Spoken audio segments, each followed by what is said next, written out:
shows us the importance of awareness, cooperation for prevention, and resilience for survival. The blue economy sector, such as tourism, maritime transport, fisheries, seafood production, have been heavily affected by the COVID-19 pandemic. Disruption of supply, transport movement restrictions, limited access to port, falling demands, and increased number of sanitary and regulatory measures are undermining these factors. While some blue economy sectors in affected countries are subject to closure or running at less than half their capacity, this in turn has a damaging effect on fisheries and farmers' livelihood in particular, as well as the food security and nutrition of populations that are heavily on fish and animal protein for essential micronutrients. Ladies and gentlemen, Bangladesh, little to the Bay of Bengal, already facing significant challenges to reap the benefit of blue economy due to the adverse effect of climate change, as well as many other coastal states. However, in Bangladesh, appropriate planning and courageous decision of the government and hardworking, resilient people of Bangladesh, as well as many other coastal tremendous capacity and capability. However, in Bangladesh, appropriate planning and courageous decision of the government in order to keep the livelihood and resilient people of Bangladesh, as well as many other coastal states. Therefore, post-19, however, in Bangladesh, appropriate planning and courageous decision of the government riding on the keep the livelihood and resilient people of Bangladesh, as well as many other coastal states. Therefore, post-19, however, in Bangladesh, appropriate planning and courageous decision of the government riding on the livelihood and resilient people of Bangladesh, as well as many other coastal states. Therefore, post-19, however, in Bangladesh, appropriate planning and courageous decision of the government riding on the livelihood and resilient people of Bangladesh, as well as many other coastal states. Therefore, post-19, however, in Bangladesh, appropriate planning and courageous decision of the government riding on the livelihood and resilient people of Bangladesh, as well as many other coastal states. Therefore, post-19, however, in Bangladesh, appropriate planning and courageous decision of the government riding on the livelihood and resilient people of Bangladesh, as well as many other coastal states. However, in Bangladesh, appropriate planning and courageous decision of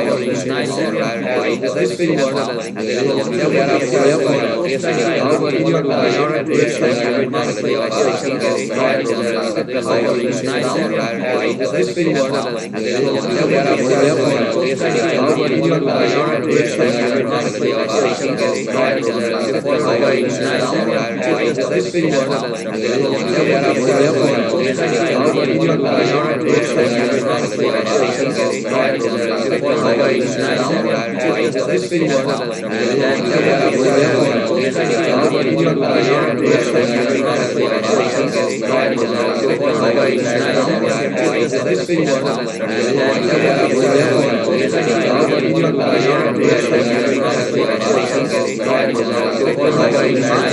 and resilient people of Bangladesh, as well as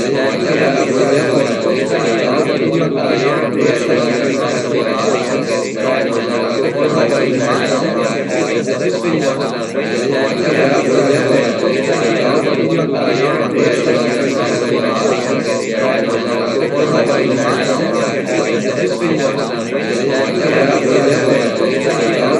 in Bangladesh, appropriate planning and courageous decision of the government riding on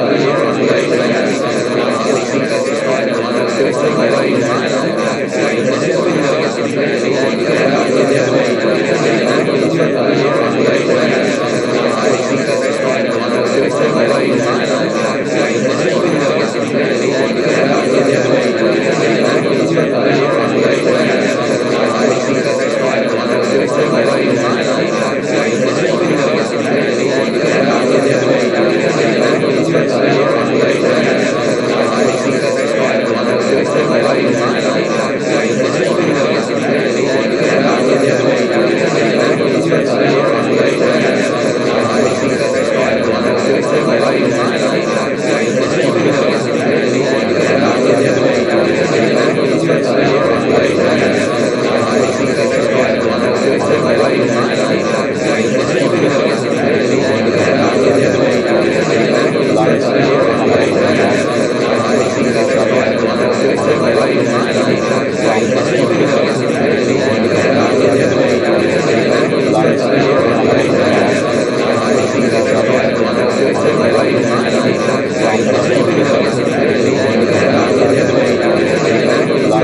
present generation only.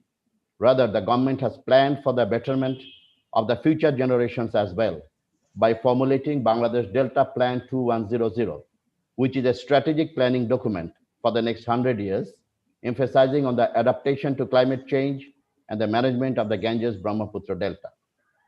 Ladies and gentlemen, perhaps the landmark event of the last decade was the peaceful delimitation of maritime boundary with our neighboring countries thanks to the verdicts of International Tribunal for Law of the Sea, ITLOS, and UN Permanent Court of Arbitration.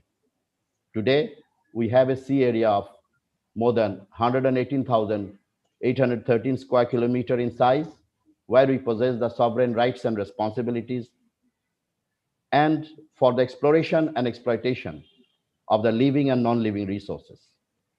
We also believe that the notion of blue economy and the Sustainable Development Goal, that is SDG, are mutually reinforcing, where the SDGs will have to become the foundation and can serve as a guiding methodology for governments to implement, calibrate, and prioritize the national program on the blue economy. However, we, the maritime professionals, should bear in mind that Bangladesh made 3 voluntary commitments during the UN Ocean Conference in June 2017 in New York regarding the preservation of the biodiversity and the implementation of SDG Goal 14.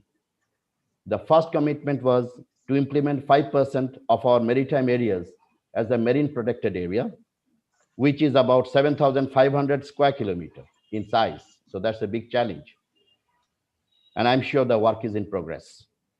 The next was to effectively regulate the illegal, unreported, and unregulated fishing. And thirdly, significantly reduce the marine pollution of all kinds, particularly from the land-based pollution. Ladies and gentlemen, oceans contribute to poverty eradication by creating sustainable livelihoods, whereas the international shipping and ports provide crucial linkages in the global supply chains and are essential to gain the access to global markets. The oceans are in fact both an engine for global economic growth and a key source of food security.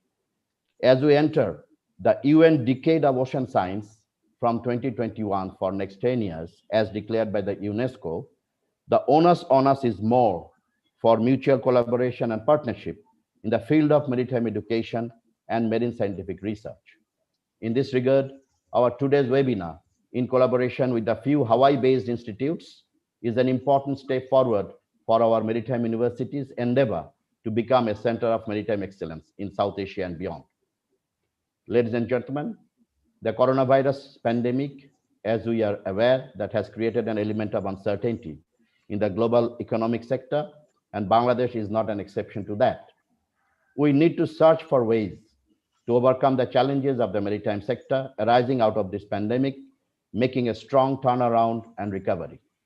In context of today's seminar, we would particularly focus on the resilience strategies for coastal states, likely cooperative mechanisms within the region, and other economic, security, and trade-related issues in the wider spectrum of blue economy within the domain of Indo-Pacific region. However, as Robert McNamara said, security is development, and without development, there can be no security.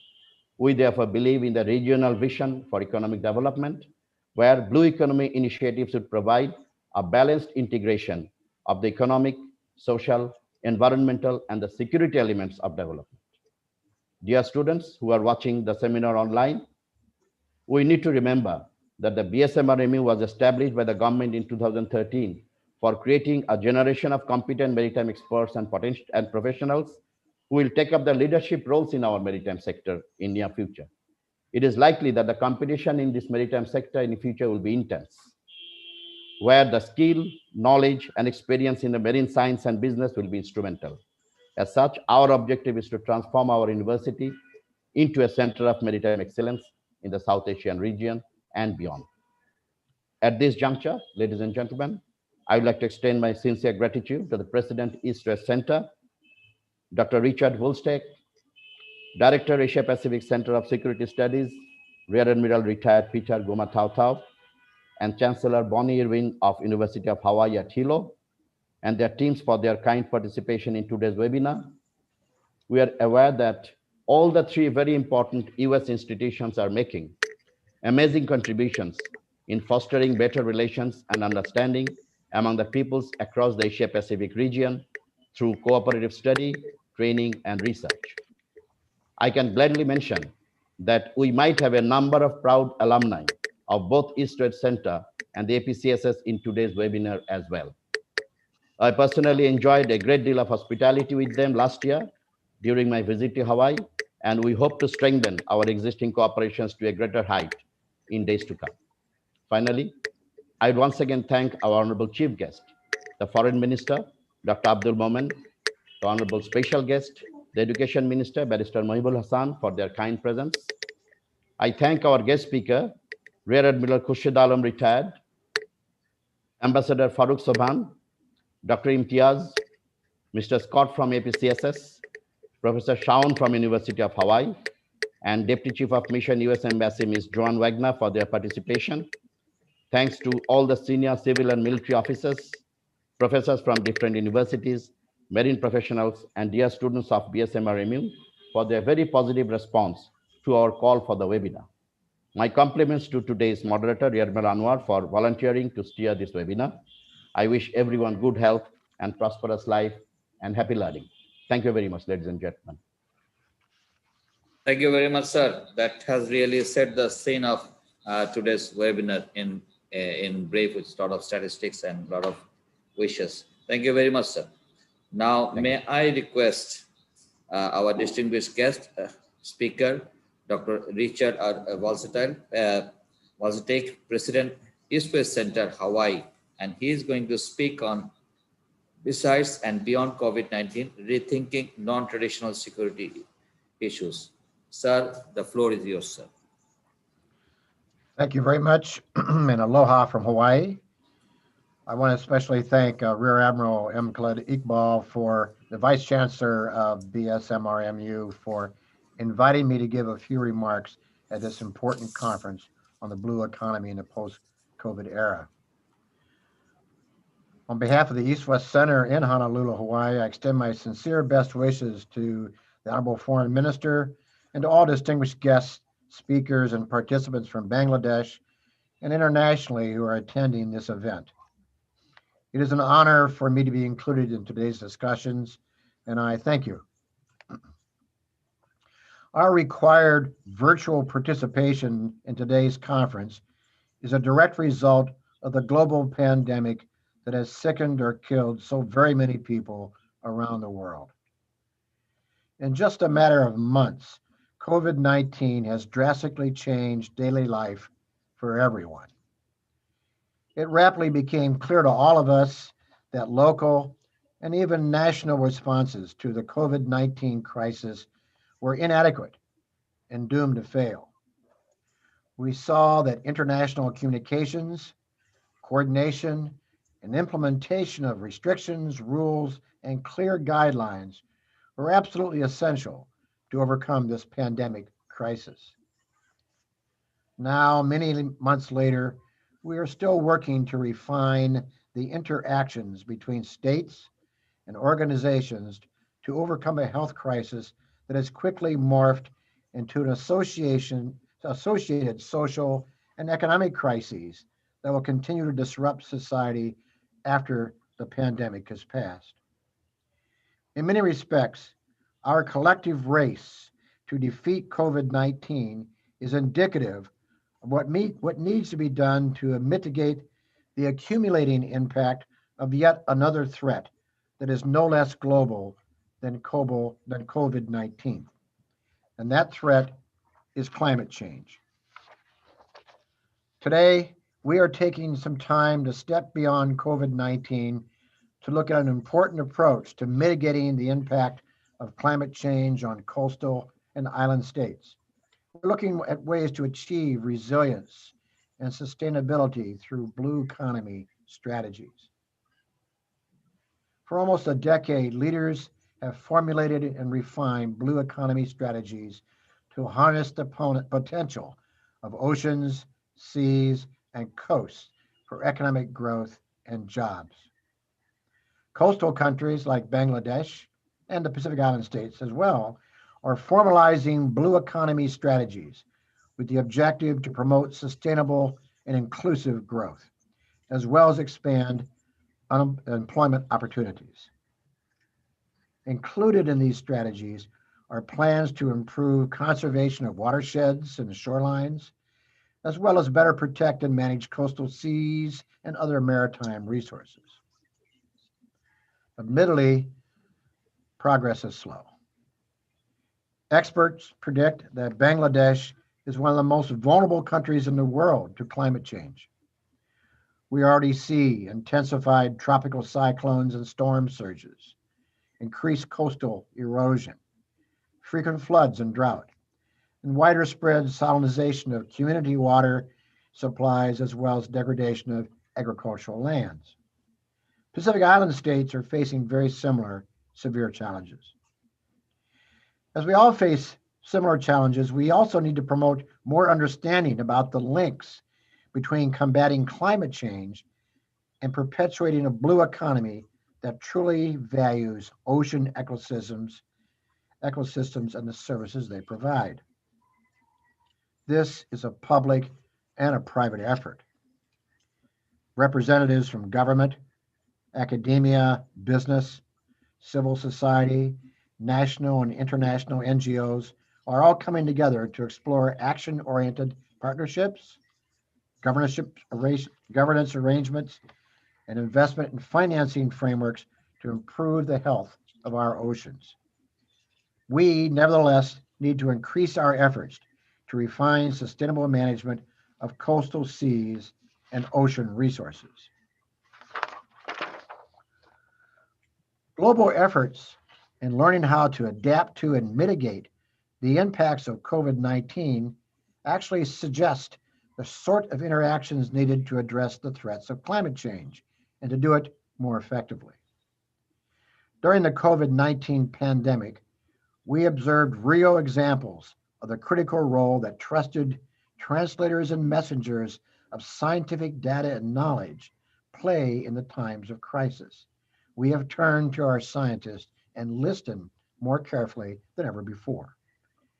We have seen cross-national and cross-interdisciplinary researchers focus on resolving the crisis, from defining rules on social distancing to vaccine production to planning on effective distribution and overall communication on an accurate status of the pandemic itself.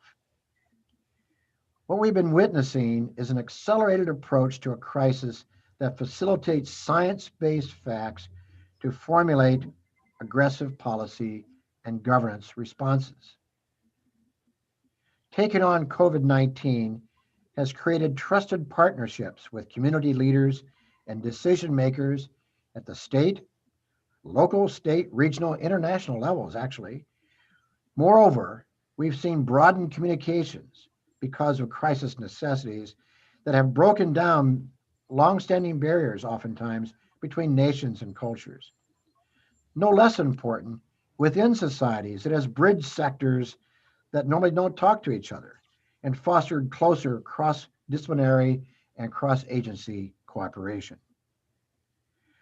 We now need to bring the same fixity of purpose and urgency to developing a blue economy and linking that to a mitigation of a non-traditional security challenge for us all, and that is the impact of climate change on our economies, our societies, and the way we do business locally and globally.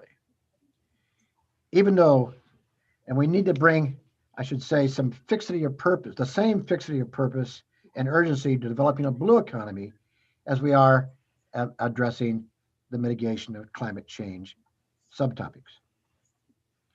Even though the threat to climate change to our livelihoods and to our children's lives are ultimately more severe than the current pandemic, we are still better at attacking short-term rather than long-term crises. This really needs to change. We need to do a better job of communicating the seriousness of climate change beyond elite discussions, as has happened with COVID-19 environment. Everyone needs to have a raised consciousness of the seriousness of the matter at hand. Moreover, We need to work more aggressively internationally and cross-sectorally and cross-culturally on finding solutions, putting aside old barriers to cooperation and focusing on what needs to be done and done now and in a continuing manner in the days, months, and years forward. One way to focus people's attention on what can be done is to urge the stewardship of ocean resources. Institutions like the East-West Center and BSMRMU need to continue bringing government, academics, business people, media, NGO leaders, social organizations, and the military together to address the climate crisis together and to discuss and implement forcefully and eagerly the advantages of a blue economy. Through our programs, communications, and collaboration, we can help generate greater public and private understanding of the impact of climate change. We can also bring more attention to blue economy policies and implementation that can help mitigate a growing environmental crisis. We at the East-West Center look forward to continued constructive cooperation with BSMRMU on building strong blue economy and resilient global societies. Mahalo and thank you to you all. Very good. Sir, thank you very much, sir. In a short, only 10 minutes time, you have covered a huge territory and really set up the real scenario of this webinar. I'm sure we all will be highly benefited from your lectures and the lecture that are followed is going to follow. Now, may I kindly request the chief guest of today's session, Dr. Eke. Thank you. Dr. Eke Abul Momen MP, the Honorable Minister of Foreign Affairs, to deliver his speech, sir. Sir, the floor is yours, sir. Thank you very much. Thank you. Bismillah Rahman and Rahim. Special guest, Dr. Richard R. Bulsteke, President East-West Center, Hawaii. Today's host, the Vice Chancellor, Bangabandhu Sheikh Mujibur Rahman, Maritime University. Learned speakers, panelists from both home and abroad, distinguished members from the diplomatic corps, senior government officials, academics, marine professionals, and students of Bangabandhu Sheikh Mujibur Rahman Maritime University, ladies and gentlemen, Assalamu alaikum, peace be upon you. It is indeed a matter of great honor and privilege for me to be present here in this webinar on a very pertinent and timely issue related to blue economy in post-COVID-19 era, resilience strategies for the coastal states. I thank the Vice Chancellor of the Bangabandhu Sheikh Mujibur Rahman Maritime University, Rear Admiral Khalid Iqbal, for inviting me to join online here today and interact with such esteemed intellectuals and academicians on maritime-related affairs from home and abroad. We are particularly delighted to get amongst us our distinguished guests from few renowned institutions from Hawaii, USA, and President East-West Center, Director Asia Pacific Center for Security Studies and University of Hawaii at Hilo. This clearly shows excellent bilateral cooperation and partnership between United States and Bangladesh in our journey towards prosperity and development. Dear audience, Bangladesh as a littoral state has been a hub of maritime activities for centuries, whereas the Bay of Bengal plays a pivotal role in our trade and commerce with the outside world. At the very outset, I would like to pay tribute to the father of the nation, Bangabandhu Sheikh Mujibur Rahman, on the occasion of his birth centenary, who aptly emphasized about the enormous importance of the endless sea and water resources for development of Bangladesh. He enacted the Territorial Waters and Maritime Zones Act as early as 1974, much before the UN ITLOS developed its own rules in 1982, which laid the foundation for our maritime rights and responsibilities. Born in riverine Bangladesh, Bangabandhu had an unfathomable love and caring attention for the betterment of the lives of the riverine and coastal population. His visionary leadership has given us an independent Bangladesh with a strong foundation of democratic values and a lofty aspiration for peace, progress, and development.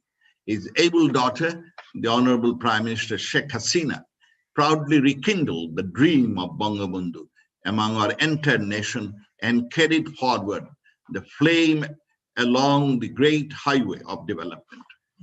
With her prudent and dynamic leadership, Bangladesh has amicably resolved the delimitation of the maritime boundary with its neighbors like India and Myanmar, and attained undisputed sovereignty over a huge maritime area over 118,813 square kilometers in the Bay of Bengal.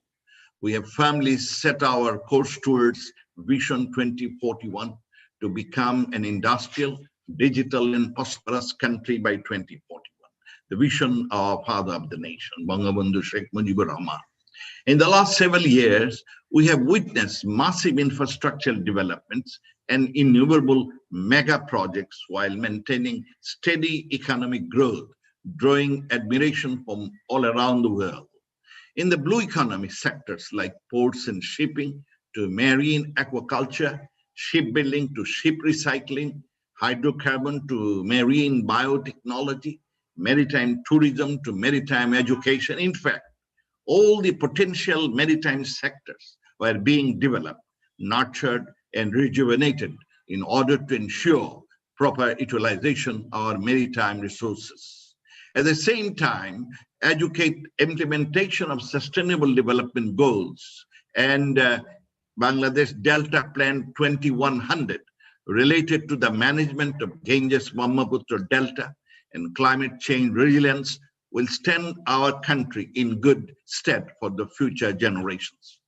However, the recent onslaught of pandemic coronavirus has cast a shadow of pale and frustration in the progress of global civilization and predicts an uncertain economic gloom and downturn in the global trade and commerce. As such, it is high time that we try to ascertain the possible impact of the pandemic on this very important sector of blue economy and find ways to bounce back for the overall economic recovery. I can confidently mention that amidst the gloomy days of pandemic with initial interruption of global supply chain, our government has taken successful measures for containing the virus on one hand and gradually opening the country's economic lifeline on the water. We should also keep in mind that our ocean could also be one of the resource frontiers in the recovery process from pandemic. Therefore, maximum utilization of blue economy is the key in our strides to overcome the adverse effects of pandemic. We should not also lose our focus of the fact that the oceans are both an engine for global economic growth and the key source of food security. But the oceans are coming under increased pressure from population growth, global competition for raw materials, food demand, water scarcity, maritime security threats, climate change, and marine pollution, plus abuse of waters. These multiple challenges and other geo-economic and geostrategic factors require an integrated response and urgent transition of the world economy towards a sustainable, inclusive, and resource-efficient path through adopting the concept of blue economy. Ladies and gentlemen, this is a very important time for Bangladesh when we are witnessing remarkable development in social and economic indicators with substantial investment in regional connectivity, deep sea ports, special economic zones, coastal industries, and offshore oil and gas exploration, Bangladesh should aim at developing an inclusive and people-centric blue economy, enhancing capacity building with innovative financing, ensuring the transfer of critical technology, and strengthening cross-sectoral partnership and collaboration with other maritime nations. We should also design the ocean governance policies for effective utilization of maritime realm and sustainable use of coastal and maritime resources, reducing the risks of irreversible damages to the marine ecosystem. Ladies and gentlemen, Bangladesh has taken a good number of blue economy initiatives in the recent years. In our existing 7th five-year plan, blue economy has been identified as one of the essential drivers for development. Under the Ministry of Foreign Affairs, we have established the Maritime Affairs Unit, which is being looked after by a secretary, permanent secretary, Rear Admiral retired Mohammad Khurshid Alam, who is an expert in the area and who is present here today amongst us as a guest speaker. Moreover, Bangladesh Oceanographic Research Institute has been set up in order to undertake marine scientific research. But most importantly, the establishment of Bangabandhu Sheikh Mujibur Rahman Maritime University in the recent years has been the landmark decision by the present government under the leadership of Prime Minister Sheikh Hasina in order to provide opportunities for maritime higher education and research. Ladies and gentlemen, Bangladesh believes that the regional vision for the blue economy must be supported by a balanced integration of the economic, social, environmental elements of development. Bangladesh is the current vice chair of the Indian Ocean Rim Association and will assume the charges of the chair in next October 2021. Bangladesh is also the current president of the Council of the International Seabed Authority. Apart from that, we are a member of regional initiatives such as BIMSTEC, BBIN, etc. Bangladesh promotes regional cooperation in fisheries management, sustainable utilization of marine resources, environmental protection, disaster management, and many other sectors to these regional organizations. In fact, in the context of Bay of Bengal, we need to develop a cooperative mechanism among the littoral states to promote collaboration, partnership for reaping maximum benefits of the blue economy. Maritime capacity is building should be planned in regard to governance and institutional framework, academic and research institutions, managerial, technical, technological capabilities, and qualified skills. It is high time to decide which marine sectors to prioritize based on its domestic needs and demands of global market, and charting a course towards a blue horizon in partnership with the regional countries. Bangladesh considers blue economy as one of the cornerstones for economic growth and socio-economic development. Bangladesh successfully arranged first international blue economy workshop in 2014, which was first of such workshop in the Indian Ocean region. Bangladesh also successfully arranged second international blue economy dialogue in November 2017 and the third IORA Blue Economy Ministerial Conference in September 2019. A work plan for development of blue economy has been prepared as guideline to untap the blue economy potentials. Blue economy was an integral part of the government's election manifesto. We already have a lot of suggestions, recommendations, outcomes and discussions in the meetings, workshops, and seminars. Now it is time to implement all these and get into pragmatic actions and stop ecocide, the abuse of waters.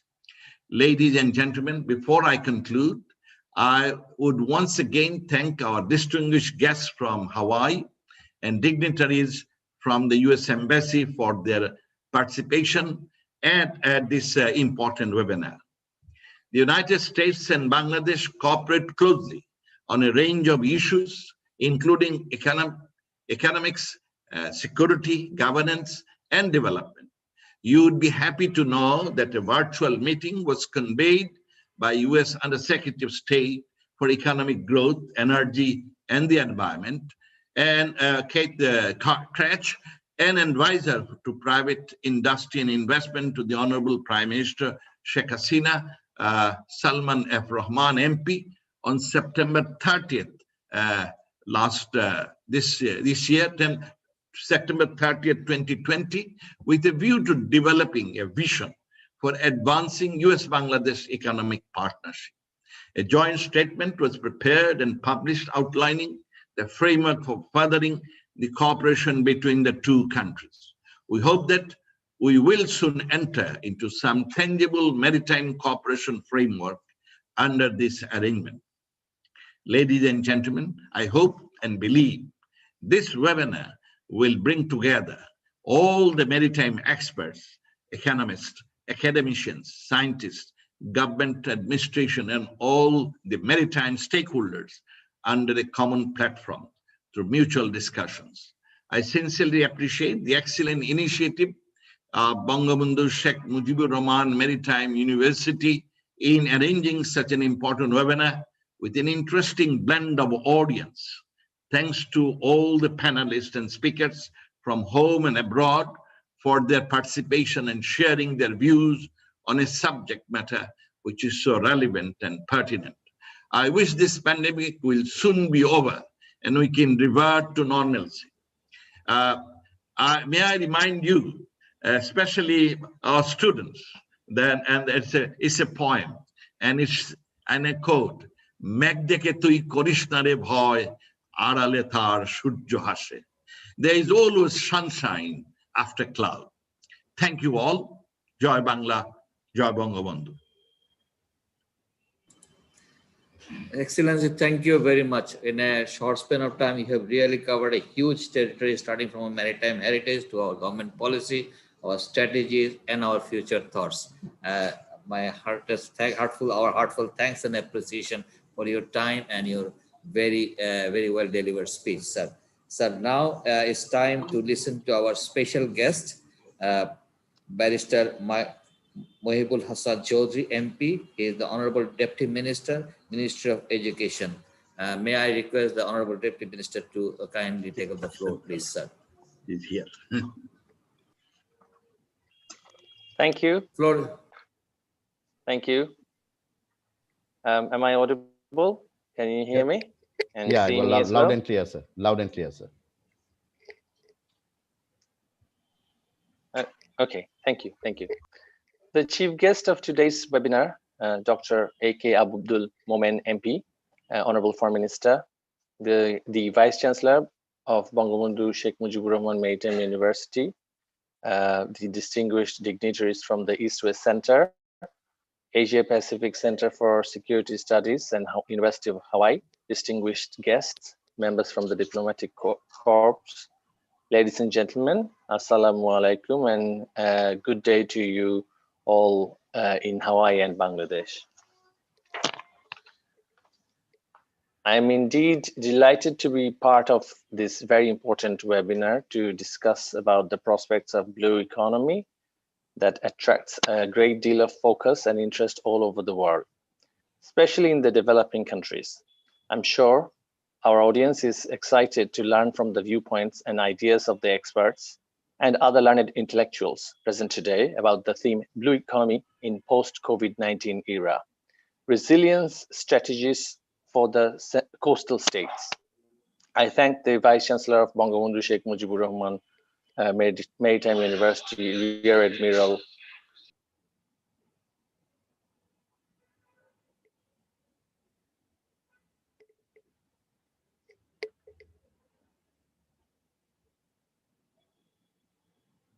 Sorry, I think there's a bit of a bandwidth issue on my end. Am I back again? So you're okay, sir. You're readable, sir. Yeah. At the outset, I'd like to pay my highest tribute to the father of the nation, Bangabandhu Sheikh Mujibur Rahman, on the occasion of his centennial birth anniversary. Bangabandhu was the dreamer of Sonar Bangla, or Golden Bangladesh. He was the one who gave us the vision to expand into the territorial water before UN had signed up the convention, and we were able to expand into the I'm extremely sorry. There is a bit of a bandwidth problem from where I am. It's okay, sir. It's okay, sir. You're okay now. You're all right, sir. You are back again, right. so we can hear you. Yeah. I think instead of going through the prepared speech, I just wanted to pay my gratitude to the university and also all the guests here. Because of bandwidth issues, I do not think I can be connected for a long time here because there's some work going on in the network of the area where I live. So I just wanted to thank everyone involved here. Our Honorable Foreign Minister has concisely said everything that had to be said from the policymaker point of view. From our Education Ministry, we just wanted to assure that this Maritime University is one of the flagship universities of our entire higher education sector. Our Honorable Prime Minister has very high hope from this university, and we believe that this concept that they are progressing with today and discussing today, this blue economy in post-COVID-19 era, through this webinar, there will be ideas that we can share with all the participants, and the university can work towards making sure that the post-COVID era is a prosperous time for all of us involved, and especially as a developing country, we have our challenges, economic challenges, climate issues, etc., which can be which has to be dealt with internationally through global cooperation. And it is the perfect time for global cooperation because from the east to the west, everyone realizes that pandemics such as this has to be addressed through global cooperation. So our university is taking a lead, and our Asia Pacific Center here from the United States, they're also connected here. And I would like to pay my thanks to our partners in the United States. United States has been a great friend of Bangladesh for a long period of time.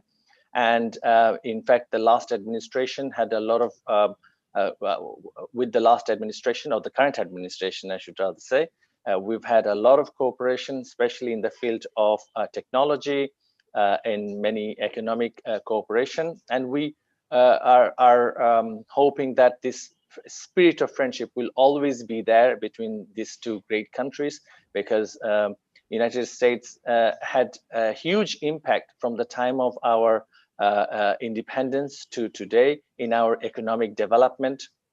And we believe that this cooperation with our university as well as our Maritime sector will bear fruit in the future to come. From my side, because of technical issues, I'd rather conclude here, but I wish the participants I wish this webinar a great success, and definitely we are here from the Ministry of Education to extend all out cooperation from our end, whatever you need to make the suggestions and the discussions to implement the suggestions and discussions. So from my side, I'd like to end here. Thank you very much. Joy Bangla, Joy Bangabandhu, may Bangladesh live forever. Thank you very much, sir. Sir, I will just Yes, step in yes, and take a minute from the moderator. Honorable Deputy Minister, thank you very much. And for, as I mentioned during my opening address, that Honorable Deputy Minister, being from Chittagong, Port City, Chittagong, he has always had given a huge importance to the entire maritime sector, and we are getting all the support from the Ministry of Education for the university. Honorable Minister, sir, as since we have listened to both the chief guest and the honorable special guest. If before we proceed further with our guest speakers, I would request the audience if anyone has any immediate question for our chief guest or the special guest before they leave us, and then we can handle that questionnaire session for the chief guest and special guest right now for a few minutes. If Honorable Minister, sir, if you agree to that.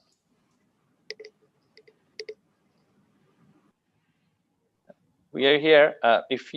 If I do not disconnect, of course I can respond. Right, but our honorable foreign minister is also here, I believe. Right, sir. Right, sir. Sir, the floor is open, sir. You can just unmute yourself and ask the question directly to you. Apparently, there is no question. That's great. You know, this we are trying our best to make best utilization of the blue economy. We don't have that much expertise and experience yet. So that's why we have been putting additional focus as to how to develop better expertise and experience in this area and make best use of these great resources. We believe, you see, the water is most important. And Bangladesh has two great resources. You see, one is human manpower. We have plenty of manpower, and they are young population. So if we make best use of our population and manpower, there is nothing which can stop us. The other one, the big resource, is water, both inland and also the ocean water. And we would like to make that area has not been, managed as good as it should have been. So we are looking forward to manage, and with your help and support, with your expertise, I hope that we can be able to manage that resource, I mean the water, in a more prudent way for the betterment of humanity. And we believe that if we can do these two areas, definitely we will make a headway.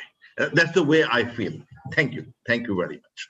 Sir, just to add one, because I have to go to office, so I ask you a question. I'm looking forward to listening our Secretary Khurshid Alam, and also I'm looking forward to the listening is Peter, Rear Admiral Peter Gantamal. So, I'm waiting for that. Thank you. Thank you, that's sir. wonderful, sir. Thank you very much, sir. Sir, Honorable Deputy Minister, you wanted to say something? No, you wanted all to add I something wanted with to the say is that just with Honorable Minister's observation, I just wanted to add that we have to focus on sustainable livelihood of the people who are dependent on our sea.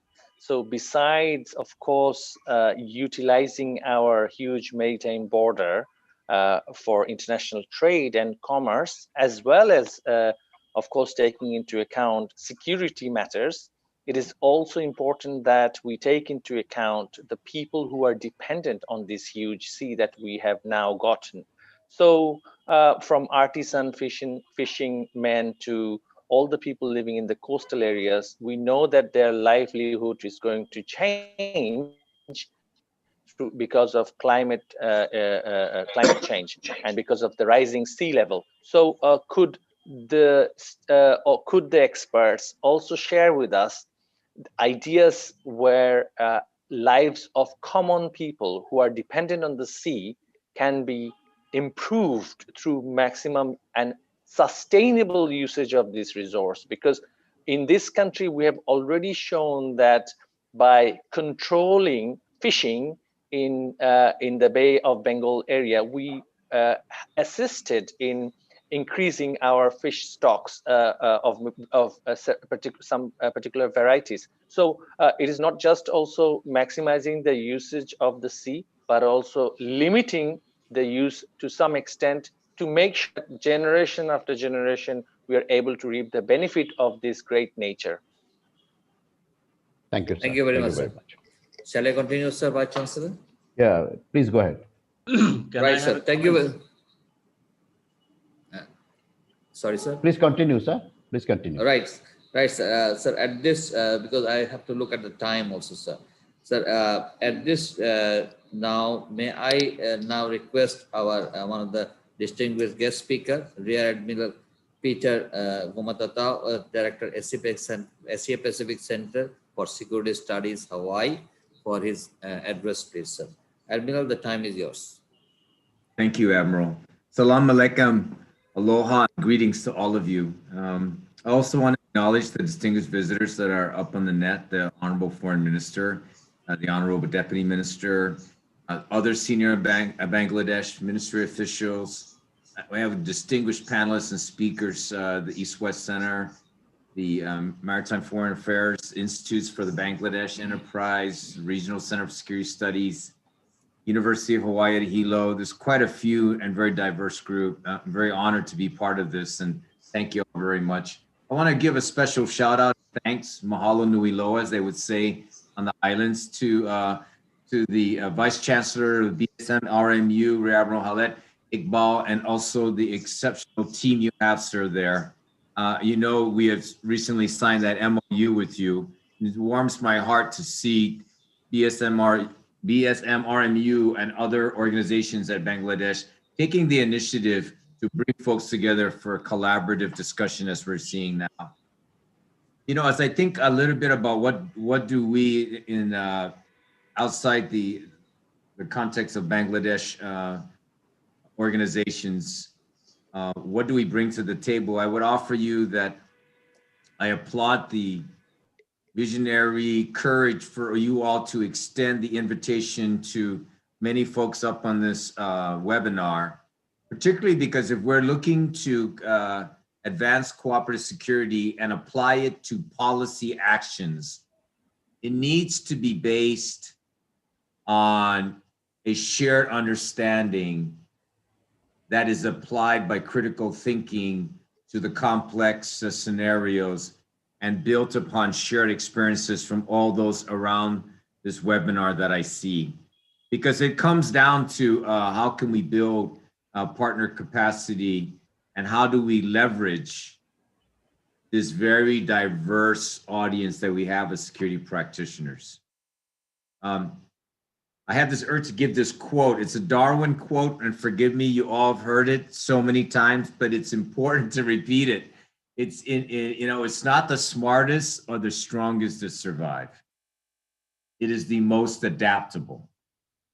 And I would add humbly to that in the 21st century, where we had this very complex, very ambiguous, sometimes dynamic, sometimes violent security environment, it needs to have a comprehensive approach to achieve not just adaptability, but resilience. And at this moment, I really do have to applaud BSM RMU and the leadership of Bangladesh for putting together a very diverse set of participants in this webinar. You know, we talk about blue economy scholars, and I think I heard someone say, you know, we don't know everything. I'll tell you, maybe individually we don't know everything, but collectively with the experience that you all bring to the table as blue economy scholars, as Bangladesh high government officials, as scholars from the maritime world, scholars from the maritime stakeholders, and even dare say the students in the universities, this is a very powerful group. So I have to applaud you all to be able to come across that, to bring this type of format for discussion. I would say though that in the context of this specific topic of blue economy as it relates to COVID-19, I think COVID-19 brings to mind another quote, you know, it was by Mike Tyson, right? Everybody has a plan until somebody punches you in the face. And COVID-19 punched us all in the face. Everybody had to sit back and go, oh my God, we collectively, globally, especially the United States, I mean, you know, the amount of the surge rates that we're getting, we were not ready for COVID-19.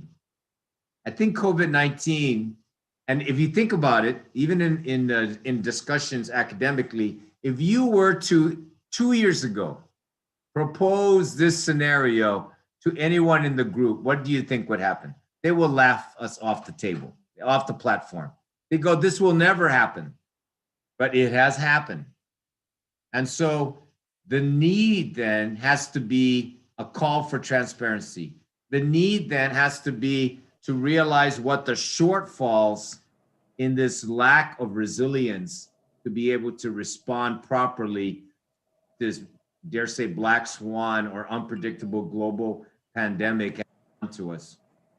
I would offer you this, that it is imperative for us that we take a look on how COVID-19 has reshaped, has shaken the aspects of the blue economy. It has.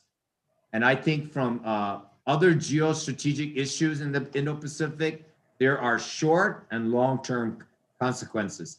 And look, this webinar is not going to get to the heart of that matter, but you're doing the right thing by starting it. And at the same time, I think, it is known that UNCTAD has taken a plan to develop these guidelines for member states for the resilience of the coastal states on the impact of COVID-19.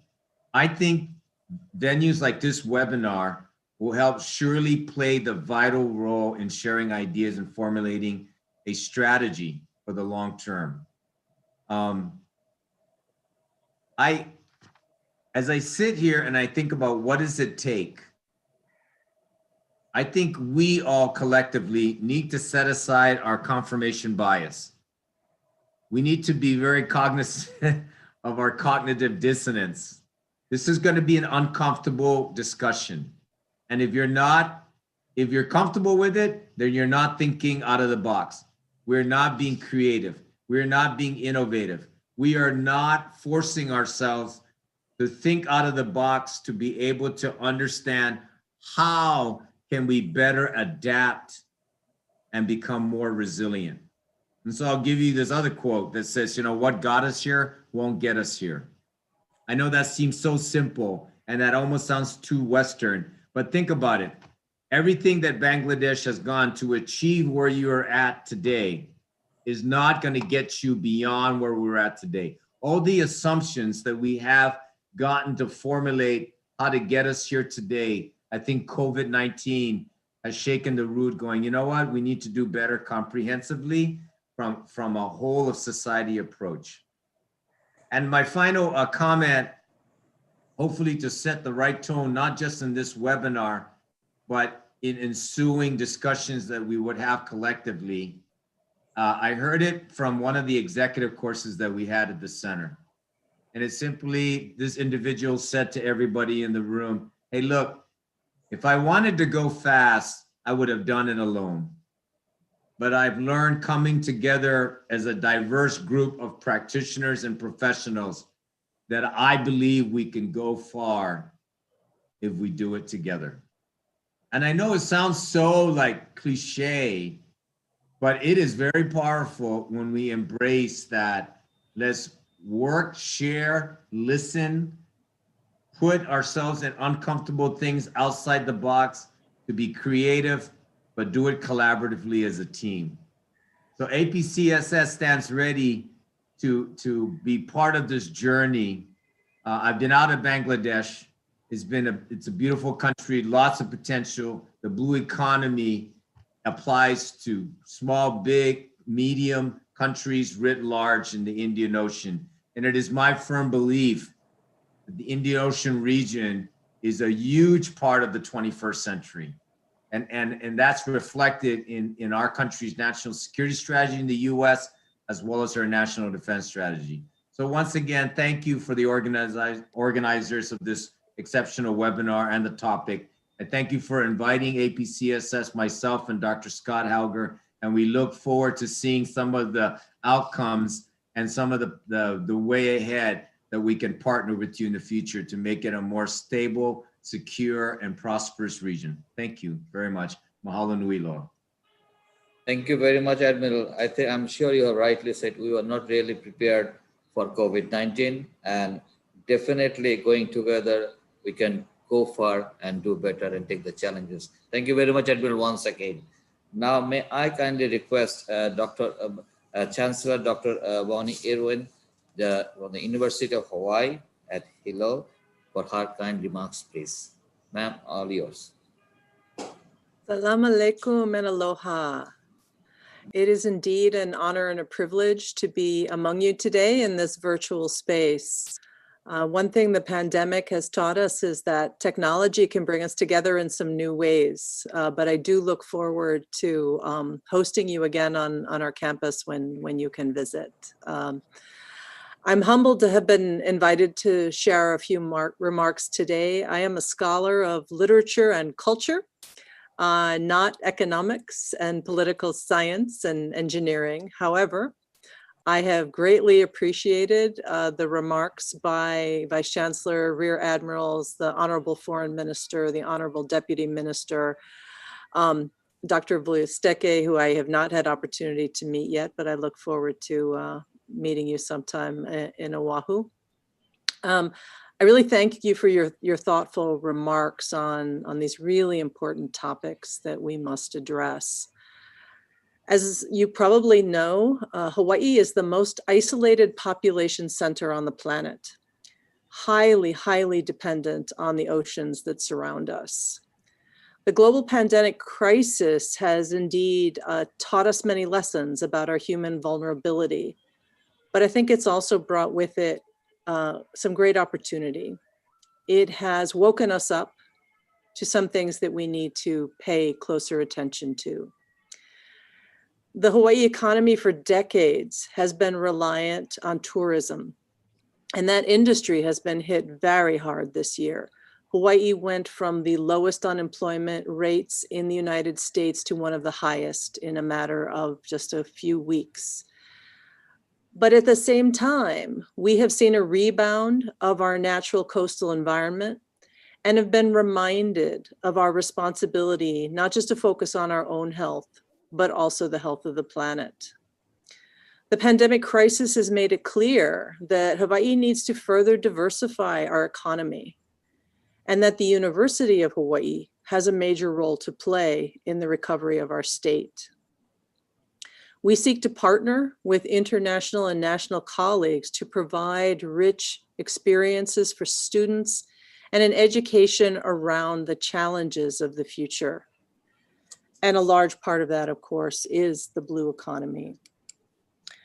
On my desk, there is a placard that a friend of mine gave me many years ago that says, "Wisdom begins in wonder." And as a special message to students out there, when we study in our fields, we always think about the importance of finding answers, but sometimes it's more important to ask the right questions. And so I encourage those of you students listening in today to think about what are the right questions to be asking to really move our world forward, to move toward this blue economy that can lift up not only our communities, but our planet itself. I look forward to our continuing partnership between the University of Hawaii at Hilo and Bangabandhu Sheikh Mujibur Rahman Maritime University, as together we address these important global issues and we dedicate our efforts to the future blue economy. So mahalo nui loa for having me here today, and I look forward to listening in on more of the conversation. Thank you. Thank you very much, ma'am. I think you have rightly said, wisdom brings wonders. And thank you very much. I'm sure we all have taken the note of whatever your remarks. Now, may I kindly request Ms. Johnny Wagner, the Deputy Chief of Mission of U.S. Embassy Dhaka, for her kind remarks, please. Ma'am, the floor is yours. Thank you very much. Assalamu alaikum, hello, and aloha to everyone participating today. And also a warm congratulations to our Bangladeshi colleagues on the Victory Month and also on the centennial year. I'm delighted to be here today and want to particularly thank the Honorable Chief Guest, the Foreign Minister, the Vice Chancellor Iqbal, Dean Almger, and our special guest from the United States, Director Gumatoto, President Volstek, and Chancellor Irwin, and all the distinguished participants, as well as the students joining us today. The United States and Bangladesh have had some real successes, genuinely effective cooperation in the past that has led to some greater resilience in the blue economy. And we can build on that. We can build on those past successes to further deepen our collaboration on sustainable economic activities in the blue economy in the post-COVID era.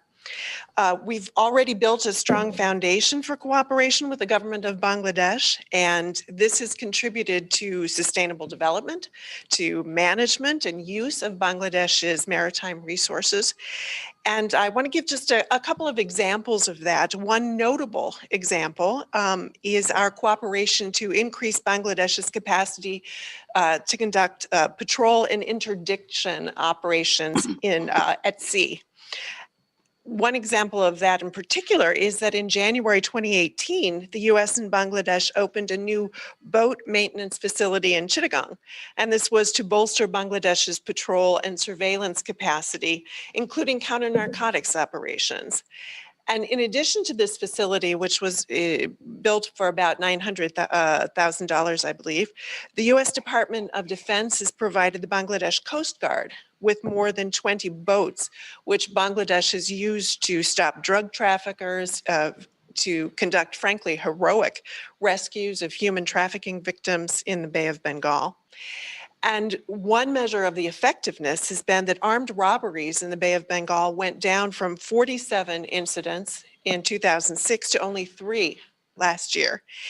And as a result of that, ship owners' insurance costs have gone down by 25% as a result of this partnership. And this kind of work related to security makes it possible for trade to continue. And that is a real important factor in contributing to promoting prosperity. But these kinds of resilience stories, these success stories, aren't limited solely to military or security related matters. I want to give you a few examples of other success stories and then talk a little bit about what we think we can do together going forward. So USAID and the Bangladesh Department of Fisheries have collaborated on a $23 million program called EcoFish. And this is to improve the resilience of aquatic ecosystems, fisheries management, expand the livelihood options, as the Deputy Education Minister mentioned, expand the livelihood options for families who rely on fishing and fisheries. And there have been really, really impressive results we're quite proud about. About 4 years ago, Bangladesh was the source of about 65% of the world's hilsa fish. Today, that number is 86%. And I think even more impressively, the average weight of the hilsa coming from Bangladesh is 950 grams. That's up from 510. And this is at the same time when the average yields and average fish size in India and Myanmar are declining. So this shows that if we take very specific targeted approaches and work collaboratively together, we can come up with some real success stories. And the things that I've mentioned, and there are many more examples, but the things that I've mentioned, these represent more than a decade of joint efforts in the Bay of Bengal. And these have been the kinds of things that have helped keep Bangladesh, South Asia, and the world in general more safe, more secure. And I think they also serve to reinforce the potential for our countries to deepen our cooperation here going forward in order to build that sustainable blue economy, one that will support not only resilience for our people, but protect the oceans and the lakes and the waterways, and support the sustainable aquaculture and environmentally sound waste management, prevent illegal fishing, all of the things that we talked about, as was mentioned at our September 30th high-level consultations. A few things that are happening right now that we can expand upon and build upon is right now our Department of Agriculture has a 5-year, $24 million program working with shrimp and prawn farmers to better prepare and manage and harvest their crops on these farms. We're working with them to help increase production by increasing the supply of quality broodstock and the quality of feed. And by 2021, which is not far away, of course, we anticipate reaching over 26,000 beneficiaries. And we think that this will help increase the trade of shrimp and prawns by about $88 million. So again, making a real difference for individuals who rely on these activities for their livelihoods. We've also got something called an in-pond raceway system technology, or IPRS. And this has been developed over about 20 years in partnership with the U.S. Soybean Export Council, Clemson University, and Auburn University in the United States. And this is something that allows farmers to grow fish in what they call a raceway box that's installed within a pond. And with this new technology, the farmers create a water flow through a very, very controlled system that improves the fish yields, and it allows the farmers, the producers, to easily identify and control disease. And this helps improve the fish health, which of course improves yields, et cetera. And it also creates much less environmental stress on the lakes and the rivers in which it's used. So we're meeting right now, the U.S. Soybean Council and our U.S. Department of Agriculture are meeting with investors and farmers to bring this technology to Bangladesh, and we have high hopes for this. All of the things that we've been talking about are also innate parts of our Indo-Pacific strategy, which is a way to link up the region in ways that promote good for the entire region. So we look to promote more of the blue economy through the IPS as well. And I also want to give a bit of a shout out to the U.S. private sector, because the U.S. private sector is very, very interested in promoting the blue economy as well. And some of the things that they're particularly interested in is offering equipment to support inland waterway development, providing cutting edge technology to reduce congestion, traffic, and pollution at the Chattogram port, which of course makes trade easier, which helps with resilience as far as the economy is concerned, and also exploring oil and gas resources in the Bay of Bengal. And all of these things are very, very much worth following up on. As was mentioned, the Prime Minister's Delta 2100 plan calls for expanding navigable inland waterways to 10,000 kilometers in the next decade. This would better, of course, connect inland transportation with the maritime networks. And there are U.S. Private dredging companies who want to work with, contribute to that effort as well. And we've got U.S. dredging manufacturers who have been recognized for their very, very high quality products and services. And they have very actively participated in activity in Bangladesh for years. So they look forward to continuing to contribute to those efforts. A U.S. company called Eagle Rail has proposed a project to introduce an overhead conveyance system at the port of Chittagong to automate the movement of shipping containers, which greatly contributes to efficiency. It improves cargo handling, it reduces energy consumption, which is also very, very important. It helps keep the ports cleaner, and it's less damaging to the environment. And that, of course, also promotes trade resilience.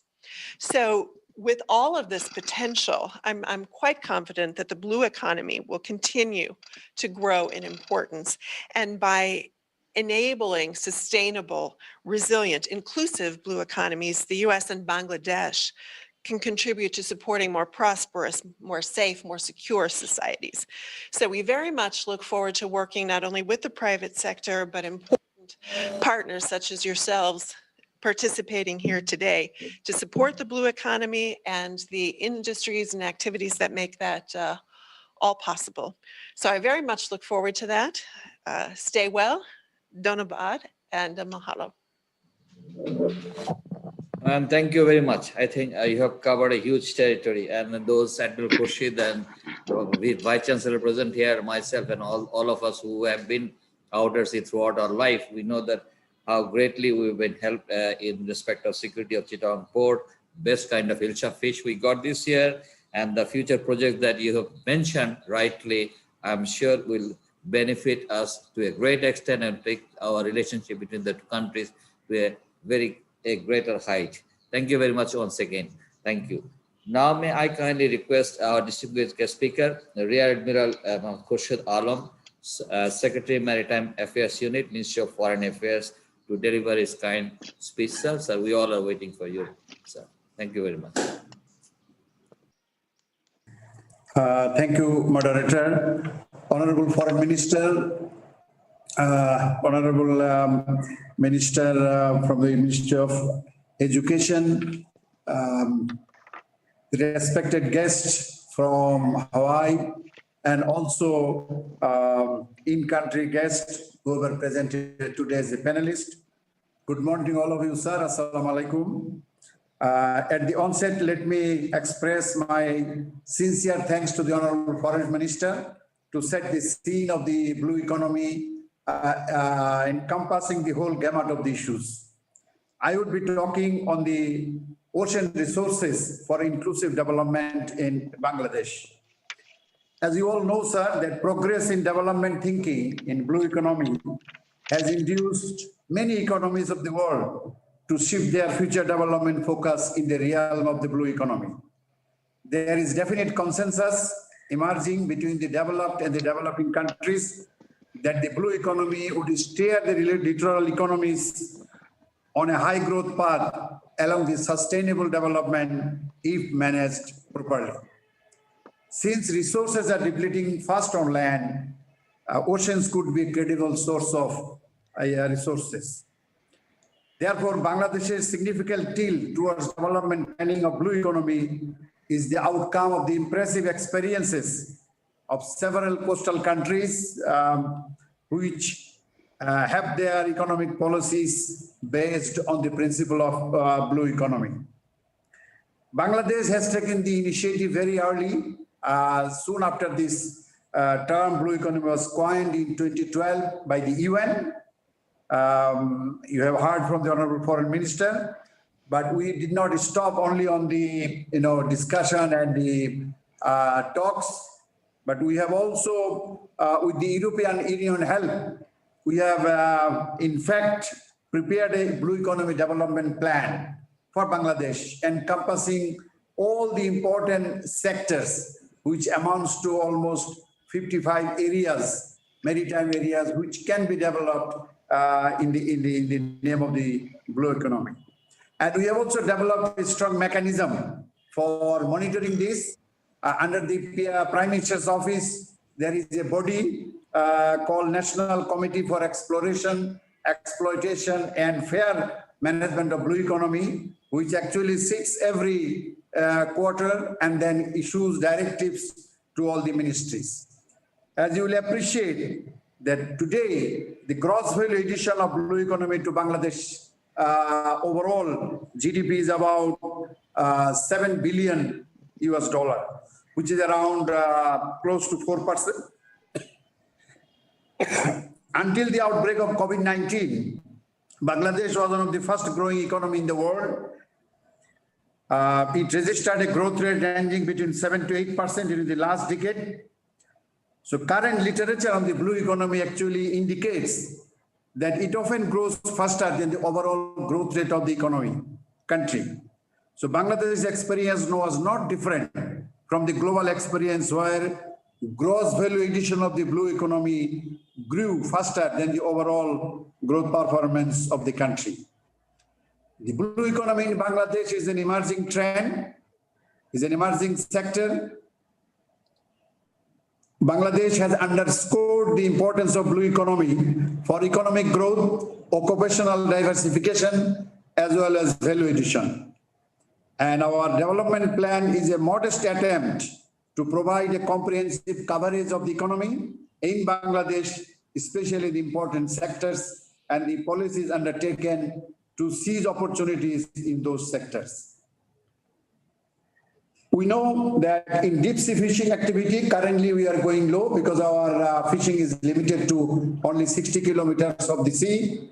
Other 600 kilometers of our sovereign areas are yet to be populated by the fishing vessels from Bangladesh. And that's an area we need to probably develop. Also, our trade is about $90 billion and it's export and import together. To carry this $90 billion trade, last year, 3,664 ships have visited our ports, Chittagong, Paira, and Mongla, and carried back our exports and carrying in our imports. And we have paid almost $9 billion as the freight charge of these ships, because we really don't have enough merchant ships, only 62 of them. If we could carry our 50% cargo as per UNCTAD rules, we could save $4.5 billion. It could have added to our GDP and it could have jumped by 1.5% again. So these are the emerging sectors we have been looking for it. The port infrastructure, yes, we are trying to develop. But shipbuilding is another industry which could be developed in Bangladesh due to availability of cheap labor, technical know-how. Right now, we are producing probably less than 1% of the world's total shipbuilding production. But if we can increase it to 1%, it will be about $400 billion market. Ship recycling is also another sector. We produce almost 2.5 million metric tons of scrap every year. It adds to our economy, which is I would say, a giant leap out of 4 million metric tons of steel we need every year from the other side. And with adequate infrastructure, Bangladesh's energy potential from wave, tide can also be scaled up to meet growing energy demand in the coastal areas. I must thank the U.S. Deputy Chief of Mission for helping us in the oil and gas sector, but we also need to create probably some value addition. Right now, we are carrying out, with the help of government of the Netherlands, a full survey or mapping of the marine genetic resource. That means the fish and the plants in the Bay of Bengal, which could carry the medicinal, cosmetics, and feed products. So that survey is going on. Hopefully, it is funded by Netherlands governments. Once we complete this, we can commercialize and probably bring in new industries, which will be adding value addition to our to the existing blue economy sectors of Bangladesh. Population growth, climate change, overexploitation of marine resources affect the sustainability, as already have been discussed. So along with that, we also need innovation in the technologies. In the sectoral issues, the blue trade, a high potential with least understood sector. The global experience indicate that this blue trade is growing faster than the GDP of many of the economies. The share of the blue trade in blue services remains significant for Bangladesh and is a very novel concept. It is a dependable sector for fostering economic activities in this area. And blue economy, again, is the novelty of the concept of blue economy. You must have heard, while concepts like green economy propagates the necessity and importance of factoring environmental sustainability in economic divisions, blue economy offers a holistic perspective of intertwining environmental sustainability and path to higher economic growth and development. Ocean resources have been part of human life for civilizations and a crucial component of national economic activity in many countries, including Bangladesh. The novelty of blue economy is manifold, recognizing ocean as a source of growth and diversification, then only as a sink and enticement use of marine resources for job creation and value addition and restoring ecosystem and environmental sustainability without compromising its economic use. Blue goods. Blue economy is essentially a subset of the mainstream economy and covers the primary, secondary, and tertiary sectors. In that sense, blue goods include fish product for both capture and aquaculture sources, seafood products in dried, frozen, other processed form, fish oil, fish net, fishing gear, algae, seaweed, shipbuilding, ship recycling, shipping equipment, marine engineering products, marine instrument. In fact, blue goods represent the marine component of the land-based agriculture and manufacturing sectors.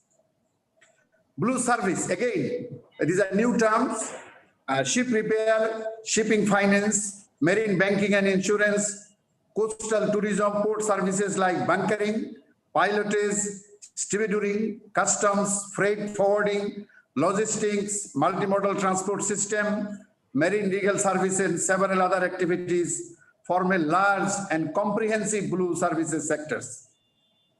And countries like us, where unemployment is there, if we can probably look into these areas of blue services, these are actually labor-intensive industries. There could be good development in our perspective. Legal and institutional blue economy, which is a broader and larger for some countries, relative to the land-based economy, can really provide much needed policy thrust to the ocean and ocean-based activities. SDG 14 and UN Decade of Oceans and commitment of Bangladesh government. The UN 2030 Agenda for Sustainable Development has been viewed as an umbrella, the governing principles for achieving inclusive and sustainable development in the world. Blue economy and some of its features in SDG 14 truly embraces the aspirations enshrined in different other SDGs. Like SDGs, blue economy argues for a course correction in human activities relating to ocean, both in the process as well as blue products.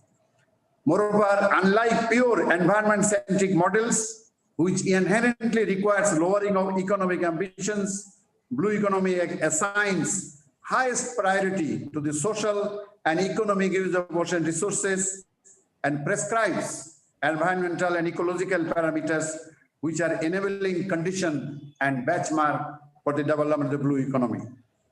By shifting our obsession from an extractive mindset for higher GDP growth to sustainable utilization and replenishment of resources such as fisheries, marine habitat, coastal degradation prevention, prohibiting marine litter, especially the plastic, blue economy heralds a new era of new habits with respect to domestic and industrial use of ocean resources. Barring national efforts, international cooperation and collaboration would be critical to develop and promote blue economy all over the world. We have been receiving a lot of help and cooperation from other countries. I hope the developing countries or developed countries will continue their help and assistance towards Bangladesh in steering the Bangladesh economy from a land-centric economy towards a blue ocean economy, and thereby we contribute to our journey, as our foreign minister has said, that by 2041 we could develop this nation as a developed country, and for that we need the resources of the blue economy, which could be exploited and explored in a very sustainable manner. Thank you, sir. Thank you very much for listening.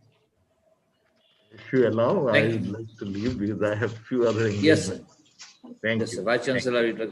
Yeah, thank you very much, sir. Thanks for your time. It has been really very educative, sir. Thank you.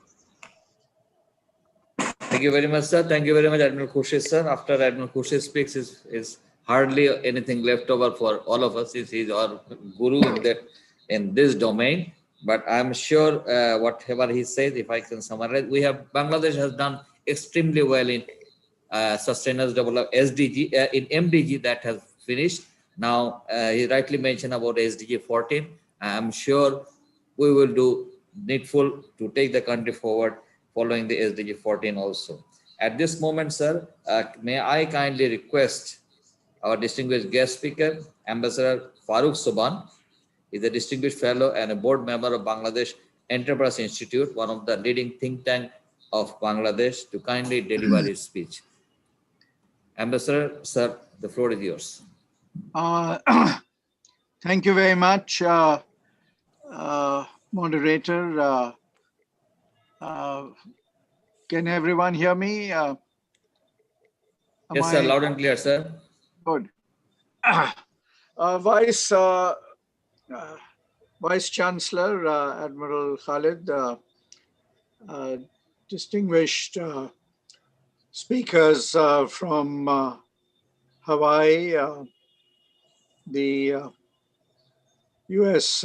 Deputy Chief of Mission, distinguished panelists, Assalamu alaikum, and a very good morning to all of you, and aloha to my friends from Hawaii.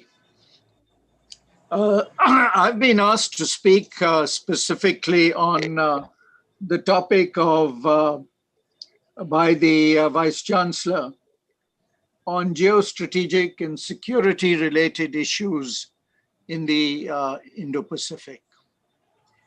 Let me, at the outset, make a few preliminary remarks on the subject of the blue economy. You have heard from our foreign minister and then from Rear Admiral Khurshid the very high priority that Bangladesh has attached to the blue economy.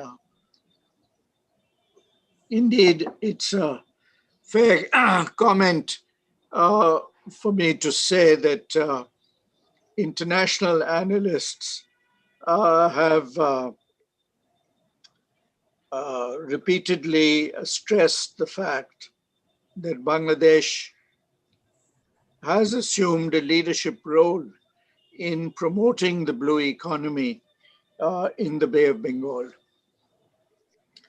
We, of course, seek through the blue economy to play a pivotal role in promoting the blue economy, in fostering maritime cooperation in the Bay of Bengal and beyond, and indeed to serve as a regional maritime hub. However, in order for Bangladesh to achieve this, we cannot obviously ignore the issue of maritime security in the Indian Ocean and in the Indo-Pacific region as a whole. So let me begin by posing a couple of questions and indeed a couple of challenges. And then indeed I have a question for my friends in Hawaii in particular. So the first question is, and we have heard references to this from earlier speakers, what should be the preferred, if you like, vehicle in facilitating regional cooperation on maritime security and related issues? Bangladesh today hosts the Secretariat of BIMSTEC. For our friends in Hawaii, I should mention that BIMSTEC is a regional organization which links together 7 countries, Thailand, Myanmar from the ASEAN region, and we have 5 countries from the South Asian region, namely Nepal, Bhutan, India, Bangladesh, and Sri Lanka. So we have BIMSTEC. We are, as you heard from our foreign minister, an active participant from its very inception of the Indian Ocean Rim Association.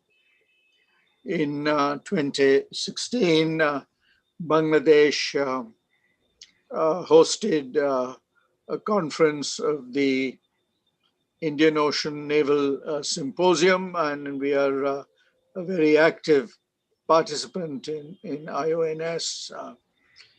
And of course, more recently, we are being, if you like, wooed to support 2 very important initiatives where connectivity and maritime security play a very important role, namely the Indo-Pacific strategy and the Belt Road initiative promoted by China an important component of which is the Maritime Silk Route. So my first question is, and how should Bangladesh position itself in order that we can leverage, if you like, the maximum benefit from these different initiatives? Leading from this, I have a second question. My second question is that we have seen three very important naval exercises that have taken place in the last 2 months or so. We had Bangladesh conducted, as we have indeed done before, naval exercises with India in October, and in November we had naval exercises with the US Navy in the Indian Ocean. And thirdly is, of course, the Malabar exercises, which this year were given a very high prominence with the participation of two, apart from India and the United States, we had Japan and Australia participate. And what was very significant was the level of participation, which this year was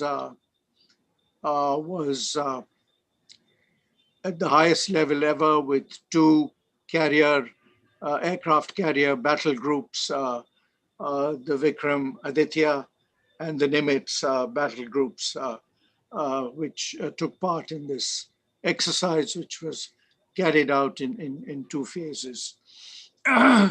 So where should Bangladesh position itself in relation to these very important developments? If, for example, Bangladesh is invited to participate in the Malabar exercises next year, as we might well be the case, what should be the Bangladesh response? My third set of questions relates to the incoming Biden administration. So if we look at the Obama administration, there was the pivot to Asia. In the case of the 4 years of the Trump administration, we saw what I would describe as an escalating interest and promotion of the Indo-Pacific strategy. We have done at our institute a fair amount of homework on the Indo-Pacific strategy, and one very striking feature of the Indo-Pacific strategy is as yet the somewhat different perspectives on the Indo-Pacific strategy that exists among its leading protagonists, the 4 members of the Quad, namely the US at the very forefront, supported by India, Japan, and Australia. So is there greater convergence today? And I would venture to think there is, than there was, let's say, 2 years ago. However, there are still areas where perhaps points of difference do remain.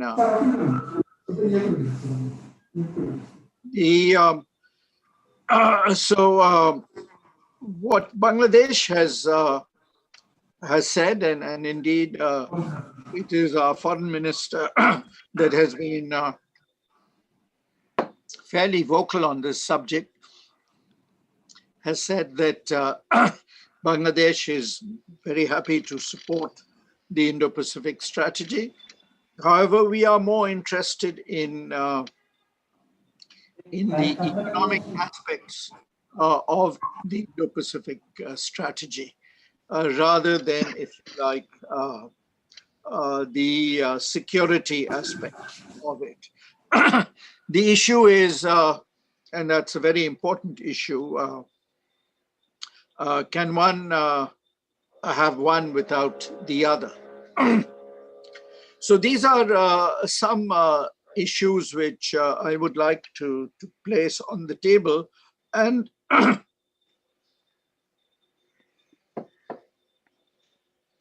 in it is my submission that you cannot discuss the issue of how to take forward the blue economy with all its economic, scientific dimensions without placing it within the framework of an effective security framework. So we need to address these issues collectively. My last point, which I'd like to put on the table, is and how does COVID and the post-COVID scenario impact first on the blue economy, and leading from that on the security related issues that I have put on the table. I mean, it would be my submission that this is perhaps going to be one of the biggest challenges that countries in the Indo-Pacific will have to confront. Yes, I do agree that this could also be an opportunity, but it would require, if you like, some thinking out of the box and some major initiatives on the part of the incoming Biden administration, particularly in terms of whether we can move from a stage which I believe exists today of quasi-confrontation between the supporters of the Indo-Pacific strategy on the one side and China and the protagonists, if we can call them that, of the Belt Road Initiative. For Bangladesh in particular, and I would like to conclude with this particular point, the single most important issue for us on the foreign policy agenda, which has a direct bearing on both the blue economy and maritime security, is the problem of the Rohingyas. I'm sure our American friends are familiar with this problem. Bangladesh is today hosting 1.2 million Rohingyas who have been pushed out of Myanmar, and we are giving them temporary refuge in Bangladesh. Now, this has multiple implications because no matter what aspect of security we look at in the framework of the Indo-Pacific, we cannot ignore the fact that that cooperation between Myanmar and Bangladesh as two important littorals on the Bay of Bengal is of vital importance. I don't think it would be realistic to ignore this particular problem. And therefore, my submission to our American friends, which have been very strong supporters of Bangladesh on the Rohingya issue, both in terms of humanitarian assistance, but in terms of political support, is that we would like to see the Biden administration put this very high on their agenda in terms of a speedy resolution of this problem, so that in the larger interest of both the US's Indo-Pacific strategy, and more specifically in terms of the blue economy and cooperation around the blue economy in the Bay of Bengal, we can see some forward movement, which in my view is going to be extremely important in the post-COVID pandemic period. And I would here also like to stress that what the COVID pandemic has done is also to highlight the need for cooperation on a whole range of issues between our partner countries, whether it's within the framework of either the IONS or the Indian Ocean Rim Association or the Indo-Pacific Strategy or BIMSTEP on best practices on how we can minimize, if you like, the impact of the COVID. And this relates to a whole issue of protection of ships, protection of the crew, protection of cargo, all of which are of extreme importance. There has been a reference to the significant improvement in issues relating to piracy and illegal poaching, drug smuggling and trafficking in the Bay of Bengal. But these are issues that remain very high on the agenda. And certainly what Bangladesh would also look forward to is to increasing its cooperation with the United States in combating these areas. And clearly naval cooperation would be of fundamental importance in our ability to address these issues. So I'd like to conclude by once again thanking the Vice Chancellor, Admiral Khalid, and I see so many of my friends from the Army, the Navy, and academia who are present here, and I look forward to listening to them.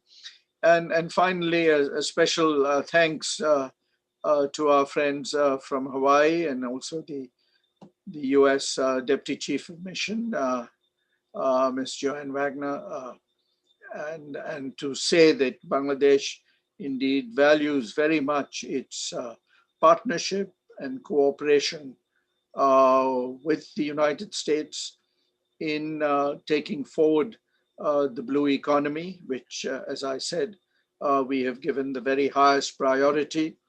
But we need to also address some of the issues which I have put on the table. Thank you very much.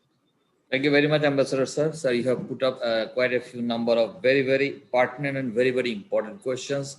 I'm sure our friends from Hawaii and US Embassy and other scholars present here has taken note of it. What we'll do is that, sir, I have three more short speeches, and after that, the discussion session, we will start with those questions. And by then, I'm sure our friends from Hawaii and US Embassy and other scholars can take preparation. But I feel that these are very important pertinent questions, sir. Now, may I kindly request now our guest speaker, Professor Dr. Imtiaz Ahmed, Director Center of Genocide Studies of University of Dhaka, to take over the floor. Please, sir, you have 10 minutes. Thank you, sir. Thank you, moderator, the Vice Chancellor. Thank you for giving me the opportunity to share my views. I will not take much time. I'll just flag three things. First thing is pandemic will happen. This is not the last pandemic. Pandemic is something. I understand Rear Admiral Peter was saying it's a black swan. It's not a black swan. There has been X number of books. There has been X number of novels, and not to mention movies, on the issue of pandemic. It was always there, and it's bound to happen because virus mutate. There is no other way you can have livelihood or life on Earth. The virus will mutate.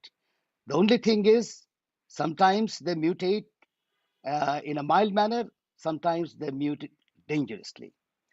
The so-called Spanish flu, which has different names, which is also named in Poland as Bolshevik disease, or as the Spanish used to call French flu, whatever. Uh, that was a dangerous mutation, and it had nothing to do with aviation flights and international flights. There was no flights doing back in 1918. There was no commercial flights even, but still, yeah, look at nearly 1 billion people got infected throughout the world. So the virus will mutate. This is the first bottom line that we have to get into our head. And once we have that into our head, we start thinking, okay, the next will come. Maybe 40 years, 80 years, maybe 100 years, but it will come. So what you need to do is to protect yourself in a way where some of the countries, as you can see this time, they have done relatively well, while others have not, those who took it lightly. And that brings me to the second issue. Since we will have pandemic, since we will have the virus will mutate, you cannot have politics of singularity. Simple as that. You cannot have a politics of insularity or singularity. You cannot think of yourself only. So this very idea of making one country great or one nation great, that has to go. And a pandemic is a good lesson for us. So when it comes to politics of singularity, somehow Bangladesh is blessed, I would say, given that we have a foreign policy principle. I think all of us are familiar with that, which is actually a pre-71 principle.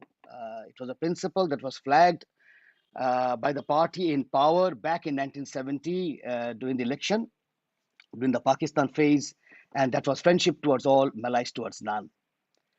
And we will remain with that principle because that principle has allowed us to, what I say, a development without enmity.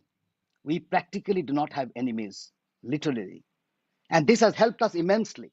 Other countries wants to make us enemies, if you want to use Myanmar for that matter, but we are not interested. Even today, even now, we have good relationship with Myanmar, aside from the issue of the Rohingyas. It's a critical issue. It's a Myanmar issue.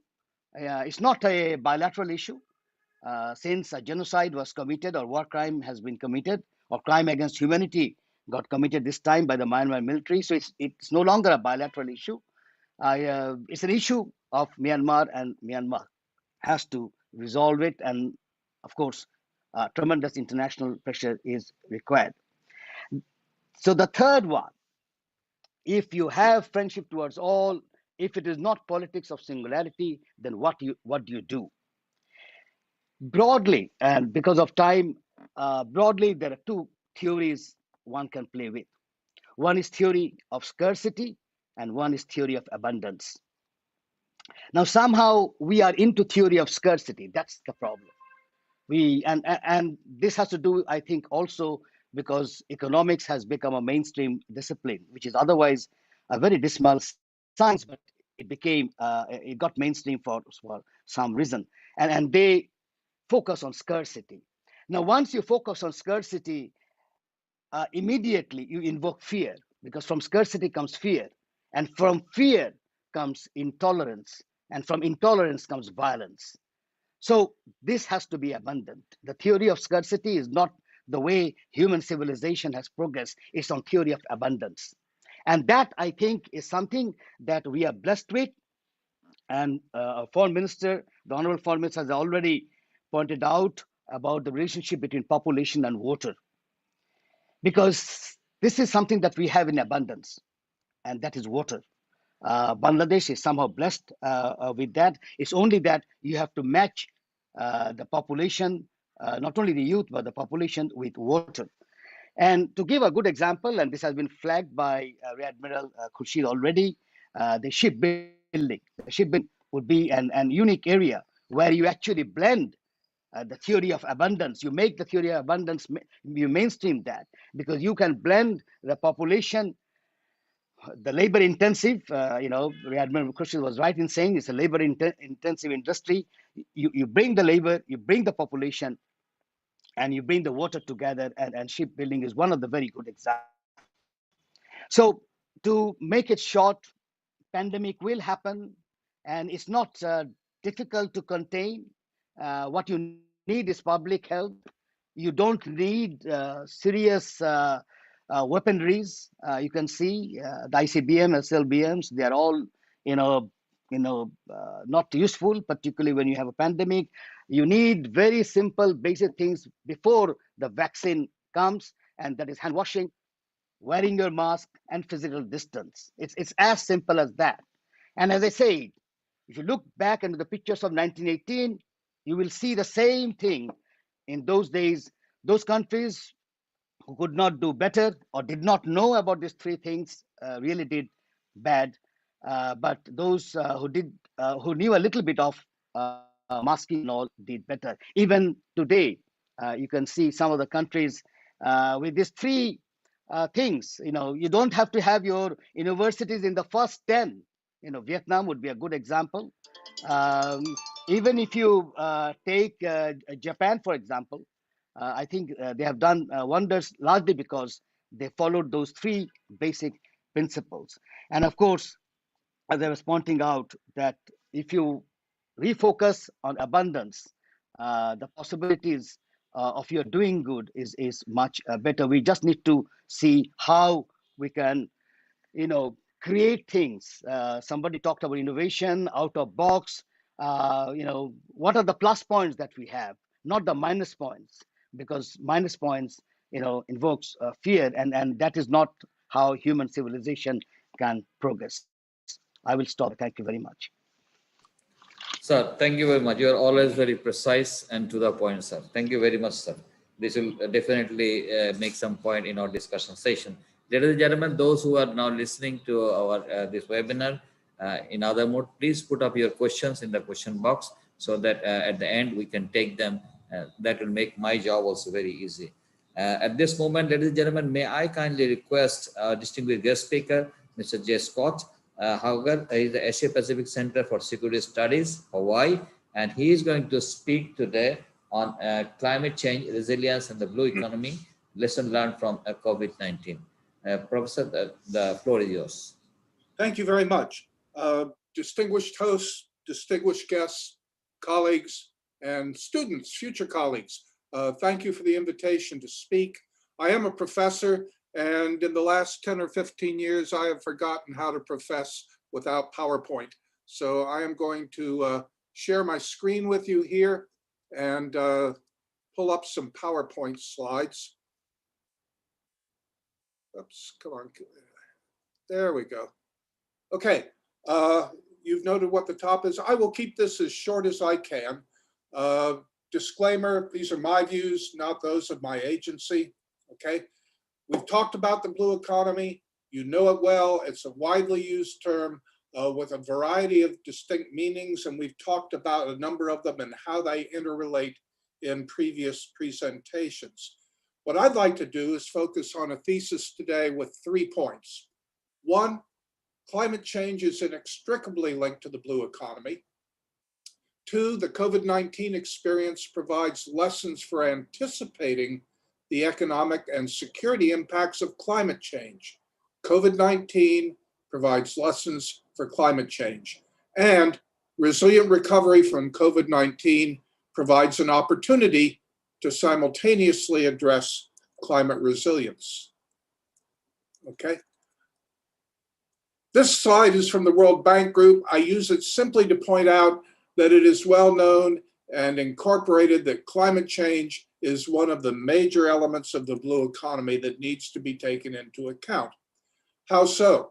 Well, these are the blue economy sectors, and I have highlighted in blue those economic activities that are clearly impacted by climate change or impact climate change. And as you can see, it's nearly every aspect of the blue economy that is impacted by climate change. Okay, so how do we handle it? It's a complex world. I stole this slide from Fridtjof Capra it does link economic development at the top with security at the bottom. And as you can see, the pathways pass through all of the elements that we've been talking about: economic growth, poverty, economics, soil erosion, damage to reefs, water scarcity, rising temperatures, rising seas, ultimately, if not managed, leading to climate refugees, famine, and failing states, thus clearly linking security, climate change, and the blue economy. So, with that established, I'd like to maintain that COVID-19 experience provides lessons for anticipating the security impacts of climate change. Okay, first I'll draw on somebody else. This is from Greg Marignac. I came across this on the web and it struck me as being pretty smart. He reminds us that the world's not static. COVID reminds us that the world's not static. Even the biggest, seemingly most permanent fixtures in our lives can and do change. Change can happen quickly, okay? We can't pretend it isn't there or that it will go away by itself, okay? And having experienced the consequences of bankrupt denial of the COVID threat prepares us to deal with questions of the issues of those who would deny the climate threat. And he says then that one approach is to strengthen technological, political, and economic systems so that they can withstand disruptions and rapidly adapt to change. The world best describes that ability as resilience. So what I'm suggesting here, what he's suggesting here, is that COVID-19 experience that we've had for the last 9 or 12 months is just a preview of things to come, and we can learn from it in terms of how we can address these kinds of situations in the future. And these are my ideas then of what some of those lessons learned are and how they're applicable to climate change and the blue economy. One, pandemics were predictable. Some security threats are knowable. They're knowable, but not predictable. You don't know when it will happen. You don't know how it will happen. You know it will happen, okay? It's knowable, but not predictable. Secondly, we were reminded that tipping points can occur at unexpected times. We've seen that in second surges and third surges, even in countries that have taken great precautions. We've learned, at least in the United States, we've learned that some people will not take actions required for the public good. And some people will challenge expert knowledge as to what's going on. We've also learned that indirect consequences of the threat are important. For example, other nations' adaptation choices impact our security. And in the Asia-Pacific region, in South Asia and in Southeast Asia, the big example here is re-immigration back to countries of people who've been working overseas, the loss of remittances, what's happened when New Zealand, for example, changes its accessibility laws and people are left stranded or have to return home. And we've also relearned that human migration will result from emerging existential threats. And I maintain that good governance for coping with climate change must embrace these lessons of COVID-19. Okay, final part of the thesis, resilient recovery from COVID-19 provides an opportunity to simultaneously address climate resilience. There's an old thought, I've had this thought before, that economic security and environmental security are inversely related. If you put your money in economic security, you generate pollution, you generate problems with the environment. If you put your money in environmental security, then you stifle the economy. That's one way of looking at things. But I think we've learned in our learning that economic and environmental security is not a zero-sum game. In fact, it can be a win-win situation. There are actions that we can take in the area of environmental security that actually improve economic security, and the opposite is true as well. And we need to keep that in mind as we address the lessons of COVID-19 for climate change and the blue economy. So here's my concluding thought on lessons learned. One, climate change, like a pandemic, is part of a complex behavioral system. As per that spaghetti chart I showed you. Second, these two things must therefore be addressed together. Third, these environmental security challenges interact with economic security challenges, that is, enhancing the blue economy. And therefore, strategic thinking is required to find positive feedback loops in that complex diagram and to avoid negative feedback loops as we seek to manage environmental security and economic security. And this is a new way of looking at things as opposed to, say, finding a root problem and putting your resources to address that root problem. What we're faced with now is in managing a complex, multi-minded human behavioral system. Okay. Therefore, we need diversities in agencies, interagency task forces, and whole of society approaches to address these issues because of the interrelatedness of things. A pure defense perspective can't solve the problems. A pure economic development perspective can't solve the problems. A pure environmental perspective can't solve the problems. All of these different fields need to learn to work together in new ways. And therefore, we need to, as the leaders, need to consider where our governance mechanisms, our cabinet departments, our sub-agencies, our university departments are crafted to solve traditional problems. Of course they are. I mean, we generated them to solve the problems that existed. But now we have new, more complex emerging problems, and we really need to consider recrafting our institutions to manage emerging problems. Not easy. Thinking outside the box isn't easy because you have to create a new box. Okay, I take as my conclusion text this statement by the UN Secretary General a couple of days ago. He said, humanity is waging war on nature, and nature always strikes back. And it's already doing so with growing force and fury. The fallout of the assault on our planet is impeding our efforts to eliminate poverty and imperiling food security. Once again, that combination of environmental and economic security. And it's making our work for peace even more difficult as the disruptions drive instability, displacement, and conflict. Well known in Bangladesh, known in the United States, we need to work together to address these. So I think the bottom line challenge is this: to coordinate economic resilience and climate resilience, to answer the question, amid the crisis, how can the country continue to address climate change concerns? The IMF had this to say about Bangladesh last June: climate change is a priority for Bangladesh's development objectives. Increased investments in adaptation have made the country more resilient. As efforts to promote a green, and I say a blue, recovery take hold, Bangladesh is also well placed to attract foreign investment that will contribute to climate change mitigation. So we've got to think smart, we've got to think complexly, and we've got to work together. So in summary, I had 3 points. Climate change is inextricably linked to the blue economy.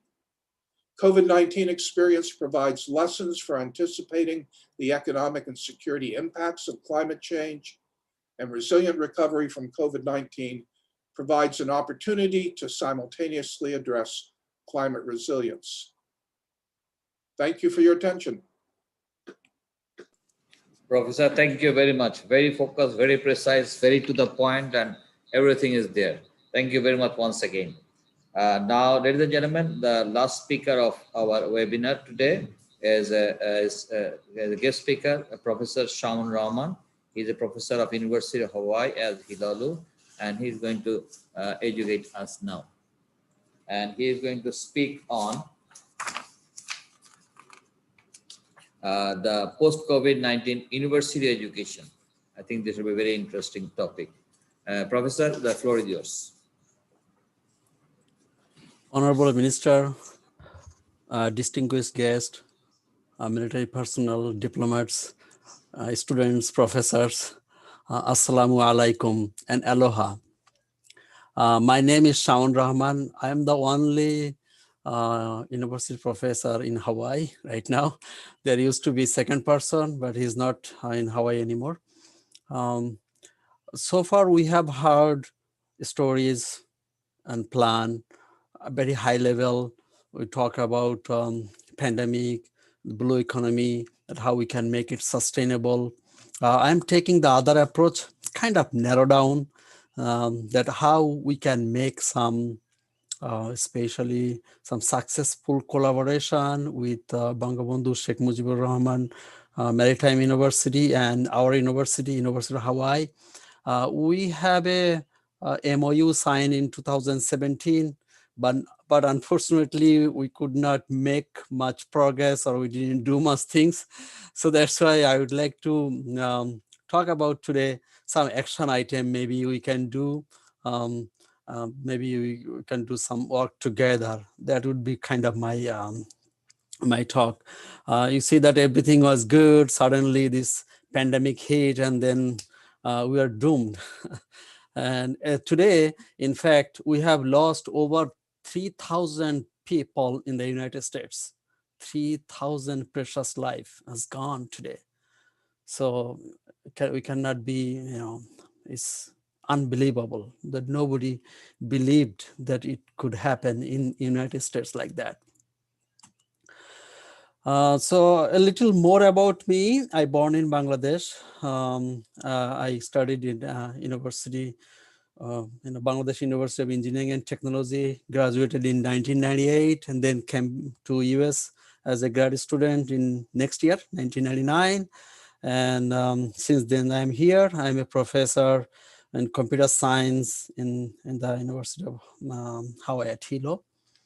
So I have several research projects. I do work in marine agronomy, marine science, cybersecurity, different domain.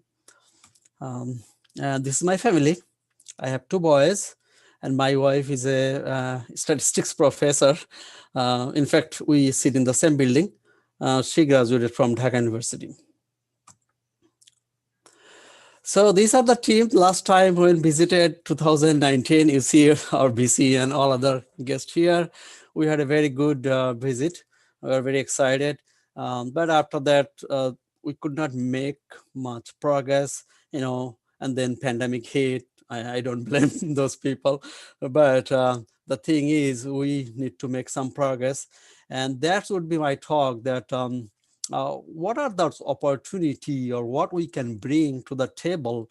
So not only like high level discussion or policy level, that is of course more important. But I would like to give some action items. So we talk about tourism and blue economic sustainable, and I will talk about a little bit academic resources that we can offer and that can be beneficial for our university as well as Maritime University. We can do some faculty exchange, student exchange program that would be awesome for faculty, for our university and Maritime University, as well as both university students. And we can do a lot of research collaboration, like we can write grants in different domain, we can do collaborative research, collaborative publications, and we can also offer some follow-up visits, consulting opportunity. And then finally, I will list a couple of recommendations that what we can take from here. So this is Hawaii. Hawaii is very beautiful. If you did not visit Hawaii, please do visit sometime, and be our guest, and my guest, in fact. Come to Hawaii, my home, and I will take you for dinner and have dinner, Bangladeshi dinner at our home.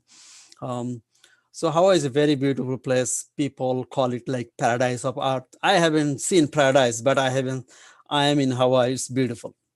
So, and tourism is our main, main thing, but due to pandemic, it's hard. It is very, very bad situation right now. But maybe.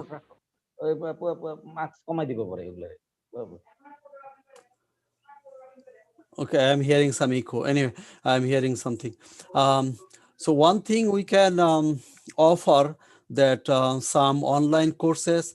So since pandemic started like in last April, I mean February, from then we are pretty much teaching all classes online using Zoom primarily.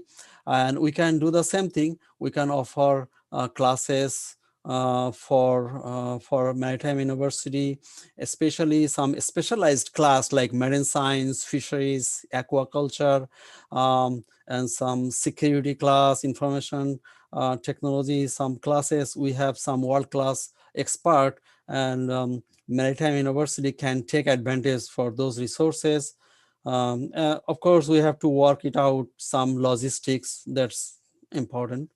Mm. And as I mentioned that we can do some faculty exchange where Maritime University can come here, they can work in our existing labs and facilities. And also the same way we can send some professors and researchers from here to Bangladesh, and especially during summer or during sabbatical leave, it's not difficult to do. It can be done easily. Student exchange program can be a life-changing experience for our students. A student can come for 1 semester or 2 semesters in America. They can study with us. They can take our classes. And we can even go beyond that. We can make it even like a 2+2 program, like student can study 2 years in Bangladesh, 2 years they study here and get an American certificate. There are different models and successful model out there that we can do. We can also provide some consulting services. For example, when last time that Maritime University delegates visited, they mentioned that aquaculture lab or facilities could be useful to them. So maybe we can offer that kind of services. Our expert can go there, can help to build like that.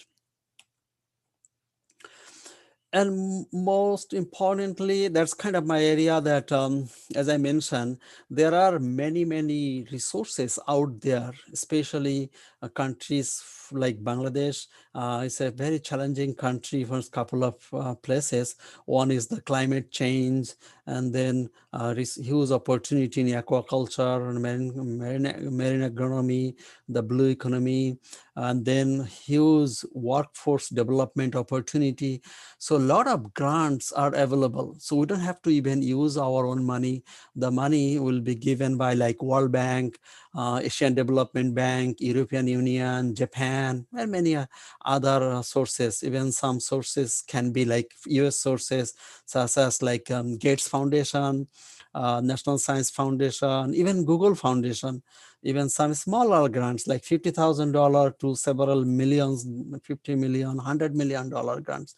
So if we work together, we can, put some good proposal together, and then we can collaborate, and then we can do this kind of research. Also, we can collaborate, publish together like journals, books, conference, patents. A lot of product can come from this. It will be beneficially for our campus, beneficial, very important, and it will be useful for Maritime University, faculty, administrator, students, for everybody.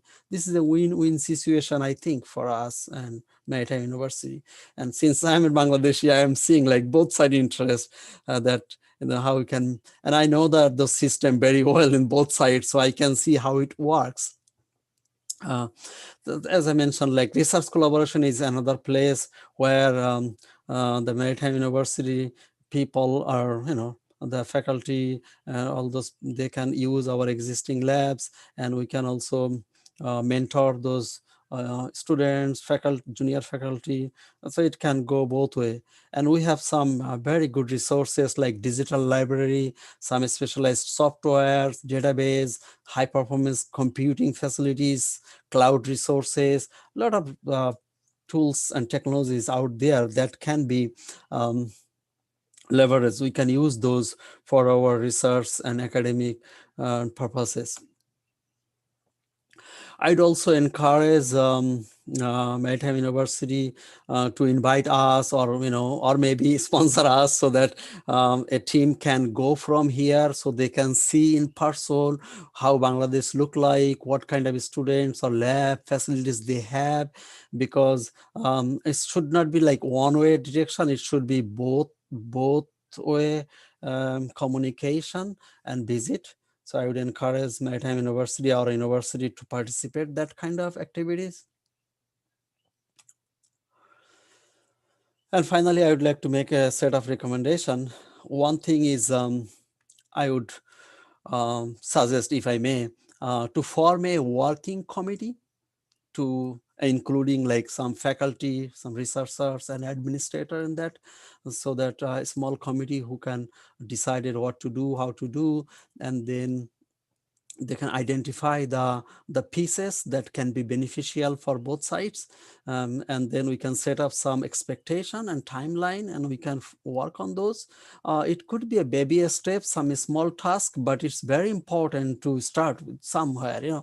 Otherwise, we are signing a MOU, people are coming on here, and then nothing happened. I don't like that. I'm an engineer. I like action. I would like to see some action items. And we need a constant communication, like we can set up a like monthly or bi-monthly meeting, so we can start with a simple small projects, and they make sure it's successful and grow confidence and take it from there. So that was kind of my short and quick presentation. I know it's a long day for you guys, and it's like almost here evening. In fact, it's past evening. So any suggestion, any questions, comments for me? Can we take the comments later on, so that now the real question and answer session will start? Thank you All right. very much, Professor. I am sure this has been a lecture that particularly the faculty and students of the university has been waiting to listen. And I'm also very sure that Vice Chancellor has taken note of all your slides, that all the points you have given, and definitely we will make an endeavor to take the maximum benefit from the proposals that you have made. So with the past permission of the Vice Chancellor, sir, we'd like to open the discussion forum right now. And to start with, probably as I mentioned earlier, Professor Ambassador Farooq Subhan sir has put up some of the questions earlier. So if we can address those initially from our friends or from the scholars that are present here one by one, and then gradually we can take other questions, sir. If anybody from White yes, our session having been little lengthy, I think Admiral Guma Tau had to leave for it, because I know that he had another seminar to attend, so he had to leave. I just watched. So I think Dr. Richard Woolsteck is here still with us, and it would be wonderful to start listening from him about a few of the points that raised by Ambassador Farooq Subhan. Dr. Woolsteck, sir? Yes, I was thinking when the ambassador was speaking that after 2.5 hours, our brains are turning to a little bit of mush here, I think. But this is the kind of discussion when we do another webinar, are good opening questions to strategically center blue economy and cross-institutional cooperation in the context of the sorts of strategic issues that the ambassador rightly raised. I don't have a magic crystal ball, I think, to answer his questions. I do think I would skip to just make a comment on two. Maybe Scott or somebody else would like to talk from his perspective at APCSS. But there's a lot of anticipation for a new administration in the United States in a little less than 2 months. And of course, as always happens at this time of year, then there's all kinds of speculation on what will change. And so the ambassador talked about the pivot to Asia that happened under President Obama. and then the free and open Indo-Pacific concept developed during the Trump administration. And the question is, what will President-elect Biden and his staff do going forward over the next 4 years? There's a Chinese expression, Ming Ke Ming, Fei Chang Ming, which means the name that can be named is not the real name anyway, basically. And whether it's a pivot to Asia or free and open Indo-Pacific or some other name, I think there is continuity, and we can expect it under the Biden administration as well. There's a realization across the United States, I think, of the pivotal importance, if nothing else, the primary importance of developments in Asia Pacific. Part of things like Professor Ahmed mentioned, not a couple others, about the youthfulness not only of Bangladesh but of India and many countries across Southeast Asia. That the age discrepancies between Europe and then of course Japan and China even is that there's vibrance in youth, and the expectation, I think, globally is more vibrance from Asia itself, Asia Pacific. And so whether you want to call it a pivot or a refocus or whatever, the United States from Europe to include Asia Pacific, it may have a different name, but I think the intensity will still be there. But then how's that intensity going to evolve? And I think, Ambassador, you'll find, I think, not just the Quad, but other traditional allies and close interlocutors, you might say, with the United States will be taken more seriously across the whole of government of the United States.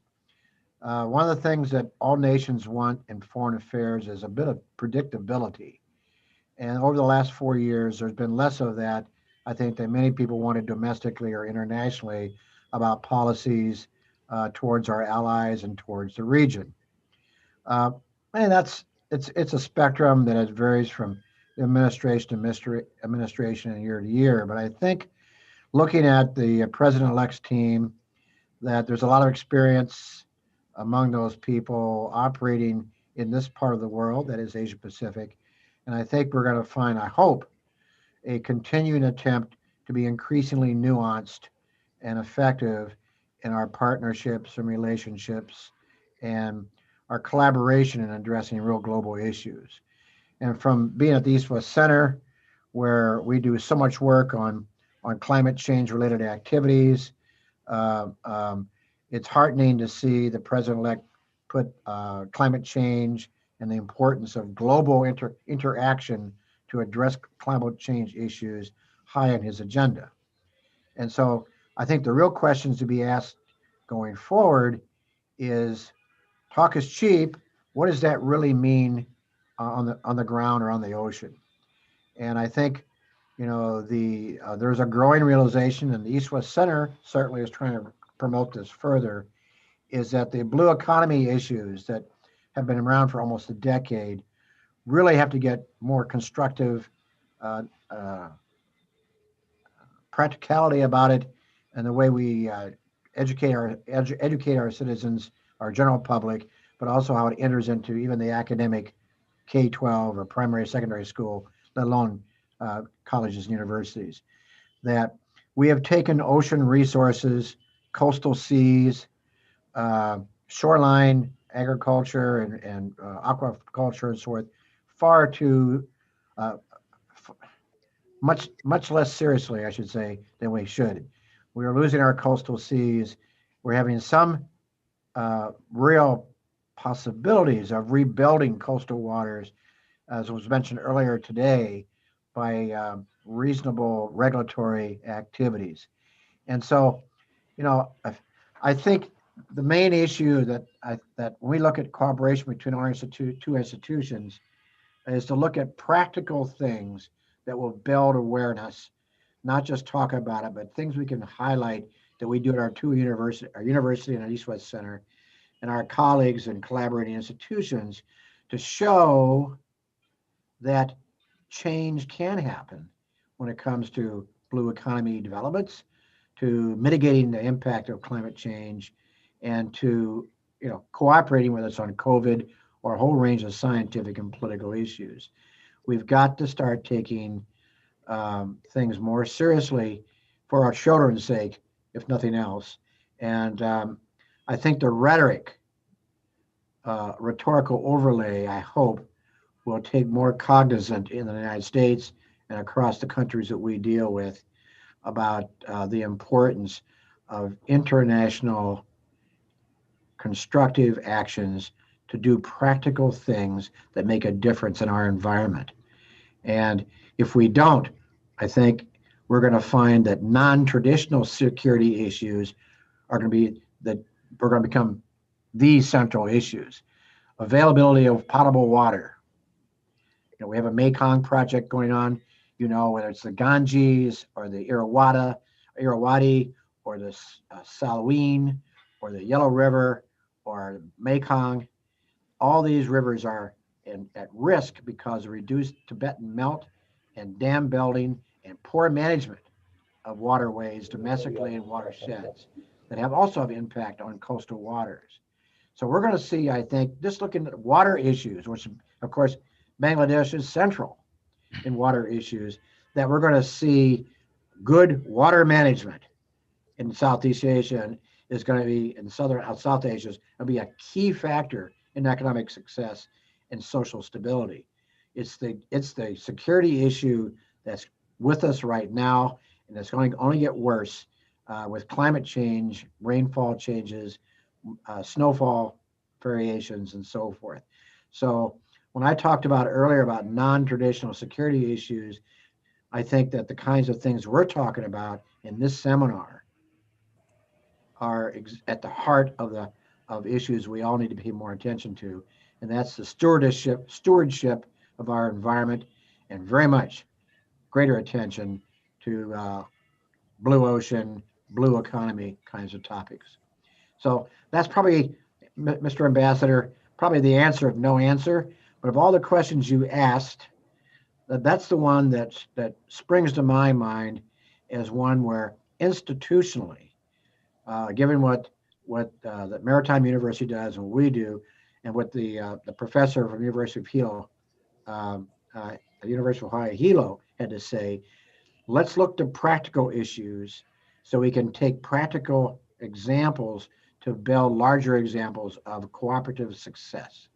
And if we can do that, then I think these other macro issues that you raised, whether it's how we have more military impact as well as economic ones, will also get in line a little bit better. Thank you very much, sir. I think that was very, very elaborate, summarized all the thing is still the Deputy Chief of Mission is still available, Ms. Joe Wagner. Are you still there? I think she has left. Now, No, sir, there is a gentleman on her behalf, I think, from the U.S. Embassy. Like to say something? Yes, the Deputy Chief of Mission apologized that she had to leave. For another event, but she asked me to sit in her place. My name is John Dunham. I'm the Economic Affairs Unit Chief at the U.S. Embassy.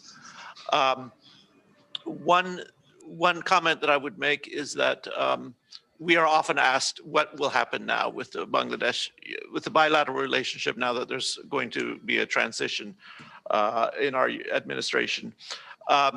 What I would say is that regardless of who is leading in the United States, Bangladesh is emerging as Bangladesh and the Bay of Bengal and Indian Ocean region on a whole is becoming rapidly more important and something that the United States must be engaged with anyway. So regardless of our leadership in the years ahead, Bangladesh will continue to grow in importance in our economic and political partnership. So that's what I would that's how I would respond to the question about the transition in the United States. Thank you. Thank you very much, sir. I think, sir, there's two questions probably pertaining to Admiral Khurshid, sir. If you can kindly take the game from two students, I think. One is Captain Jashiman's. One is regarding the whole world is having a decline on eco growth.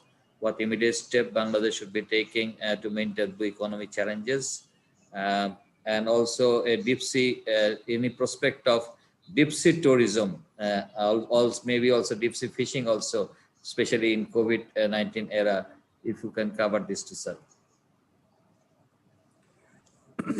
Okay, thank you. If I have understood correctly, is deep sea fishing you wanted to impress or anything else? Is there along with any other question?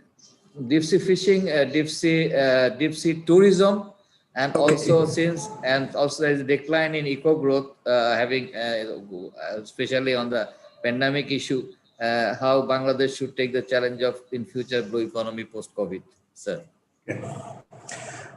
Thank you. Well, just to let the probably start with. We have, in fact, identified the areas where the blue economy can grow. And that's about more than 50 sectors that included in the development plan. And there we have dealt with how the, on the ecosystem as well, we can look after these issues. Deep sea tourism, yes, we wanted to start with coastal tourism. We have the problem still with the coastal tourism. First, let's start with the coastal tourism, and then probably we can go to the much deeper areas. So the coastal tourism has already started. We had 2 tourist vessels which have visited Bangladesh last year and the year before. That's the first time in our 50 years of history. So it has started, and of course, because of the pandemic this year, I don't think that that she would be coming back. Otherwise, it is scheduled to come back again. Deep sea fishing, yes, let me tell you, deep sea fishing, we have divided into 2 categories. Deep sea fishing, right now, as we have very rightly, I said it earlier, we don't have deep sea fishing, but we have issued 17 or 18 or 19 licenses for long line fishing method. But none of the bidders who have got this license have yet purchased a single ship. Sorry, so that's the difficulty. We are trying to induce them that if they can buy ship, they can go straight away probably for deep sea fishing. There are fish there, especially, the fish worth 50 kg, 60 kg. They normally remain at a depth of 100 meter. They don't come back to shallow water in 10 or 15 meter of water. So there we are lacking. But the area where we are giving more importance is the mariculture, is the culture in the marine open waters. Let me tell you that in the next 10 years' time, the world will require 100 million tons of additional fish. 100 million tons. Now the world produces about 179 million metric tons of fish. So another 100 million metric tons of fish is not going to come from capture fisheries. It's not possible because the seas are declining in the open sea. So it has to come from the culture fishery. So if we don't need 10 million tons, if we can aim for even 1 million ton of fish in the next 5 to 10 years time, I can tell you that we will earn 25,000 crores taka out of 1 million tons of fish export. So that's a huge amount of money. But for that, we need the site selection, need some study whether we can carry out the culture on the Hilshasad or mullet or sivas we have in our areas. So that's the study is going on. It's a bit slow because of somehow, we have never looked to the sea for sort of the development. For the last few years, yes, the expertise is being grown and we are trying to do that. So hopefully, I would see that fishing would one of the biggest option in the blue economy sector to be alternative to the garment sector what we have right now. but that you'll have to give us some time. Just to add one point to the Ambassador Farooq Subhan, is that, and also Professor Imtiaz, that our foreign policy says malice towards none. So if we don't have malice towards anybody, then we need this economic development. And if we need to have this principal aim of economic development, aiming at 2041, probably we cannot go for any sort of securitization or militarization or military exercises. That won't be going together. Once you have a military exercise, you have an enemy in mind, you have an enemy in plan, you have an enemy, maybe a distant future, but there is an enemy. So that actually will not go together, with the sort of foreign policy right now we have. So we would be dedicating ourselves to the economic development of the country, so that by 2041 we can probably become a developed country, rather than to get ourselves enticed towards some sort of securitization. Although we do profess that high seas freedom must be maintained at all costs, whether a smaller country or a bigger country or a powerful country or a militarily capable country, high seas freedom is a must for the overall development of blue economy. Thank you, sir. Sir, may I just sneak sure. in? Sure. Thank you very much, Sure. Admiral Khurshid, sir. So I think Dr. Richard Volsteck has to leave. I just read the message. I would just like to extend my gratitude and thanks to Dr. Volsteck for your participation and wonderful comments. And I'm sure as during our visit just before pandemic started, that we really promised a lot of things together. I hope, and this is a good step today, that and webinar, and I'm sure as the pandemic eases out, I'm sure with your support, we'll be able to have some cooperation in future. Thank you very much, sir. I want to thank you too, Vice Chancellor. And the next time we meet on Zoom, I will take a lesson from Professor Ahmed and the Ambassador on having a better shot of my library behind me, so I will have more status. Gentlemen, it's been a terrific opportunity for me, and I do hope that we will do more of this. One thing we have learned from the pandemic is we've been slaves to availability for travel and money for travel, and now we realize that although there's nothing that beats face-to-face contact, that there is a way to do constructive things online face-to-face that saves a lot of money and time, yet still gets good things accomplished. So my congratulations to you and sincere thanks for having the honor to participate with such an august and experienced group. Thank you so much. Mahalo. Thank you very much, Professor. I think this is the best gift of COVID-19 that we are getting without any traveling. We can get to your knowledge. Sir, thank you very much, sir. Sir, I think this should take probably the last question before we go for the finishing talks. There is a question came from, I think the lecture of our Professor Shaun has really stimulated the faculty and the students, so that now they want to know really that what can we do some environmental impact research or some fishery project research in collaboration with the university, and what is the status now and how can we see future something like this. And I'm sure Professor Shaun and the Vice Chancellor himself can assure the students and the faculty what is your plan.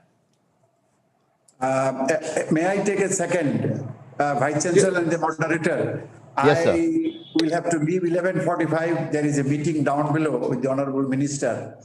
So it's already time. If you allow me kindly, Sir, Sir, surely, and thanks a lot, sir, for your time. It was a wonderful talk as always, and we have been really benefited. Just one point, sir, for your consideration. As Professor Shaun said, I had the chance to visit their university. I think I have not seen many other universities, the facilities in case of aquaculture. They have got one of the best open aquaculture lab facilities. I think I can say that around the world, one of the best one, aquaculture and fisheries, and some other issue also on the marine science. So as University of Hawaii at Hilo particularly, they have got a very strong footprints in that particular aspect. So I'm sure it might help you for future planning. Admiral Khurshid sir. Yeah. And thank you very much sir, for your time. Thank you very much for the information. We will go with that. Thank you very much. Thank you, sir. Thank you very much, sir. I think we can have last 5 minutes, sir. Moderator, sir.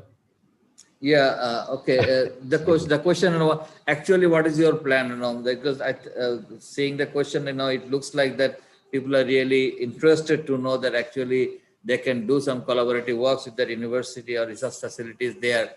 So VC, you have already visited. You already mentioned, and the Professor Shaun's lecture, I think, has really stimulated the students as well as the faculty. So can you please throw some light? What could be a future plan on this aspect? Professor Shaun, I think it was for you. Oh, okay. Okay. Sorry, I thought this. Okay. As I mentioned that we have some good labs here. First of all, please note that we are inside the ocean. So how I consider is like living laboratory. So marine science and those fisheries and all those resources, we have the world-class labs and resources. And personally, I am a software engineer. That's not my primary research focus. So I am not considering myself as an expert on that.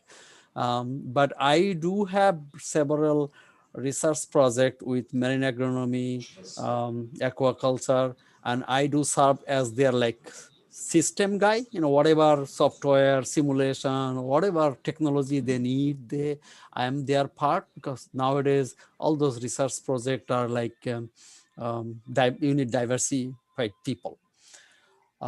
So if any faculty or students are interested to work on those kind of areas, whether it's marine science or aquaculture or those areas, feel free to contact me. I will put in the right person. And I don't know the protocol.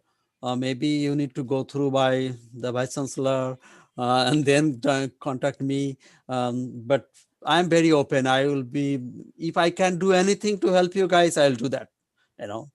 Bangladesh is my country. So Thank you. Thank you very I'll much. do anything to help you guys. Thank you. Thank you, Sir, Professor Basi. Admiral Anwar, I think we can give chance few minutes to. We have a number of our very senior retired officers here. If anybody would like to have any comment, yeah. Admiral Awal, sir. Raise hand, sir. Sir, unmute, sir, please. Thank you, moderator. Can you hear me? Yes, sir. একটু জোরে বলতে হবে sir, গানার মানুষ একটু জোরে বলেন sir. Okay, thank you very much. I have two issues. It is to the panel. They can reply. One is the emphasis on the resilient recovery of the blue economy. It must be done.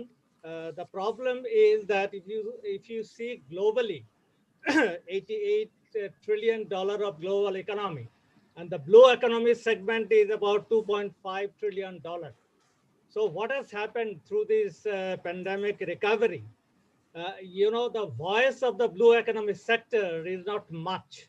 That's why the stimulus package that you have globally, and in Bangladesh also, we have very weak voice of the blue economy sector. This $10 trillion of the stimulus package, not much has gone to hardly anything has gone to the blue economy sector or the ocean economy. The fishing, then shipping, and the tourism is in disaster shape, but not much of money has come to this. Now, in this scenario, how do you see the recovery when the stimulus package globally is not available for the blue economy sector? Number one. Number two is the emphasis by the guest speaker on the economic and environment security is not a zero-sum game. I can't agree more on that. That should be the ideal situation. But unfortunately, what has happened, I'm referring to a a study by Ocean Panel, that is the high-level panel for sustainable ocean economy. So they say that, if you invest $1 now for the blue economy recovery, sustainable recovery, the rate of return will be $5, 1:5. And they have given a thing that if you invest $2 trillion now in by 2050, you will get back, 10.3 trillion dollar of return. But the problem is that in this $10.3 trillion, with the investment of $2 trillion, the economic benefit comes only $1 trillion. Then environmental benefit is $4.3 trillion, and the health benefit $5.3 trillion.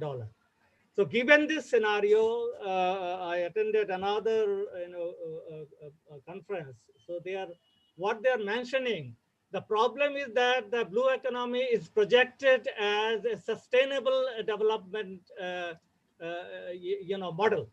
But the problem is in this sector is it is extension of the neoliberal economic model. So whatever is happening, it is as an extension of the neoliberal model at sea. So that's why this environment and the health sector, the benefits they are talking about, is not looked into. And the investment has come to from this very crude, the corporate sector and the rich investors. So they don't see much thing here. So in this context, how do you reconcile with this neoliberal economic order, which is the problem with the global order, in fact, and the sustainable blue economic recovery, where you want to emphasize that the economic and environment security is not a zero-sum game, but unfortunately it is. Thank you. Thank you very much, sir. Professor Scott, sir, if you can take the questions. Unfair of you to call on me for this one. I'm not an economist. I don't speak that language. I don't really know how to address it. We could get into a deep discussion, and indeed you could have a new webinar on this if you want to question the validity of neoliberal economics, which I do question, by the way. I'm not against that. But I question some of the overall precepts. For example, you assigned economic values to the environment, to the economy, to the blue economy. That's just monetization. That's just a frame of looking at things. The return on investment is there. You may monetize it if you take a certain economic model and approach it, or you may not monetize it. Maybe you can put it in a health perspective and ask, what's the quality of life? How many people live? How many people die? Those are competing frames, and as far as I know, the only way to decide among them is politically.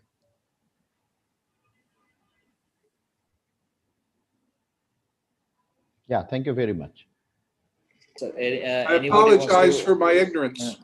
Anybody wants to comment on this, sir?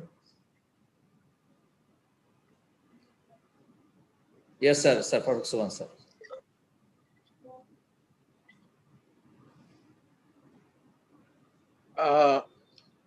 Thank you, Vice Chancellor. My comment really is more broad-based, and it goes back to the questions I posed. When we speak about the blue economy, and this has reference to the point just raised by Admiral Awal, we cannot think of the blue economy, particularly as we look towards the post-COVID scenario, without looking at the security situation, whether it's in the Indo-Pacific or whether it is beyond. These rivalries and tensions and different approaches will undoubtedly have a profound impact on the progress and success of the blue economy and what it has to offer and how best we can exploit it and make the most of it. So essentially, the point I was trying to make is that we need to look at ways whereby we can have a more conducive security environment where there is some measure of understanding and coexistence among the major powers and the major players globally. I think that's very important for a country like Bangladesh, which wants to avoid and eschew getting involved in these, if you like, conflicts and differences that may exist. So I think the whole issue of maritime security, because you also need, the maritime security in another context, which is protecting what you're doing within the blue environment. So you have the larger issue of global tensions between the major powers. You have the more specific issue of a country like Bangladesh, which needs to be a partner of the other littorals, as well as to cooperate with the major powers in protecting its blue economy and also leveraging partnerships with other countries. So I think that is really the challenge, in my view, that we have to try and address, whether it is through our foreign policy, whether it is through the cooperation between the Bangladesh Navy and other navies in the Asia Pacific and beyond. But we cannot think of the blue economy in isolation of the issue of uh, geoeconomics, geopolitics, geostrategy. Thank you. I saw General Akbar, the Staff College Commandant, who was here. I thought that we'd take some comment from him. I think yes, General Akbar, are you there, sir?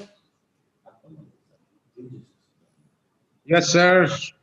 Yes, sir. Here, Yeah, sir. nice to see you. No, great. Would you like to make some comment, please, before I give the chance to somebody else? Thank you, sir, for giving me some opportunity to speak this webinar. I was listening to all the distinguished participants. It was really wonderful, very educative, rewarding, and very contemporary subject. In fact, in our staff college, we have started from this year to cover this subject, not exactly the topic that we are dealing with today, but about blue economy, maritime strategy, and maritime security. So it is a very relevant subject to the entire curriculum, and it falls within the part of our NIS subjects we deal. And I think it is wonderful topic, the maritime security, maritime post-COVID situation or opportunities that are there in this arena. I think the participants, those who are participating here, and the trainees and students, those who are participating, will have wonderful opportunity to learn from the experts on their views. It's a wide subject, I'll say, which is very difficult to deal with it within this small span of time. As we all know, the focus is now on in the Pacific region, which has got its economic side, which has got its political side, which has got its political side. And Bangladesh is also involved in many of the initiatives involving all these three strata. So from that point of view, I think It's a wonderful initiative by Bangabandhu Sheikh Mujibur Rahman Maritime University. And thank you for keeping us within the loop. And we hope to engage, keep ourselves involved with this kind of initiatives in the days to come. I must thank the Vice Chancellor, Admiral Khaled sir, and also the moderator, my instructor in National Defense College when I was doing the Armed Forces War Course. I fondly remember those days. Many of these issues we even discussed, I think 14 years back. So thank you very much, everyone. Many of the known faces I can see around. And from the Defense Services Command and Staff College of Bangladesh Armed Forces, I think we are thankful to you for keeping us with your initiative. Thank you, sir. Thank you very much, General. Thank you. Very kind of you. Thank you, Thank you General. very much. Sir, can we have some quick comment from Admiral Batan sir, ex-VC? If I don't give him, it will not be appropriate. I saw Batan sir. Ayush, he would have been given a chance when the APCS's director was there because it was him. Each other. And the University of Hawaii, yeah. He visited Hawaii, I remember. Can you hear me? Loud and clear, sir. Thank you very much, Admiral Anwar, and particularly to the Vice Chancellor, Admiral Khaled, for giving me an opportunity to say a few words on this occasion. Actually, this was great to hear from experts and learned professionals, my seniors and professors from home and abroad on such an important subject. It's very timely because we are surrounded by blue economy, pandemic, the exogenous pandemic threat.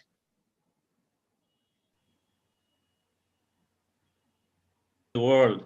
So, however, that has given again an opportunity to talk to the friends at Hawaii, where I had the opportunity on behalf of the university to sign the MOU with the Hawaii Hilo campus and the meeting with East-West Center, where I met Mr. Moriarty also. He was working for the safety in garment sector of Bangladesh, sitting in there. And at the same time, APCSs, from where I'm an alumni, and they regularly engage on different issues. I'll be just taking 2 minutes time on two particular points because this is a very vast area. These two points are one from the seaside, because where I've been engaged recently with the supply chain and blue economy and the maritime economics, you can say, and also about the riverine system of Bangladesh, because it comes also under the domain of the maritime sector of Bangladesh. What I want to say about the ocean area, that every sector has been affected badly, and shipping sector is not also left. And as long as we want our food and personal items in hand, we have to keep this supply chain along the sea alive. How strong, whatever may be the case with the pandemic. But personally, my opinion is at sea, the area is pandemic free, I can say, and free from viruses. This is my opinion. But the major problem starts when the crew change comes, where their government is giving instructions. But despite that, there are issues regarding the crew change. I hope before the third phase becomes stronger, we should be even stronger, so that enemy or whatever the adversary size is, we should not just avoid, we should be careful about it. So about the mariners community interest, their issues, we have to give total interest. And this webinar has given an opportunity to work sitting at maybe at the Mirpur campus or wherever we are. And second thing about the safety, because pandemic also is a matter of safety. But I'm talking, once I talk about the maritime safety, I am doing some research works quite some time. And recently I found just, it's one of my small finding, but there are other issues. when I talk about the riverine safety matters and about the vessels, IWD, because 10,000 plus registered vessels and 1 million floating crafts maybe here. And there is hardly much, original research works being carried out. And universities are actually developed to conduct research. And for that, we need to place the players, the scientists, to the right place. If we talk about the Maritime University, we want that the university will move to the actual place where the BRICS is working on our planned area, and we'll have our research vessel. If we could place right now, say like the football players and cricketers are playing on their respective field, and they are free from viruses, the scientists on board a vessel and do some useful research during the calm season, I think that would be the best. So say Bangladesh University of Engineering and Technology have a research center. They call it ARI, Accident Research Institute. When I visited their website, I found that the mission and vision includes only the road sector. So it was very interesting anyway. It's up to them. But I think there should have been a maritime institute for research. It includes both Bangladesh being a coastal country. Everything can come within the routine of sea, the marine domain, because this is the only way we can be international. And another point I found that we don't have one independent or neutral board of safety, which the Americans are having. So since Hawaii, Professor Shaun is here, very helpful professor. At that time, he was associate professor. He can always keep us connected. That the United States has National Transport Safety Board. They do conduct investigation research neutrally using all the models and theories.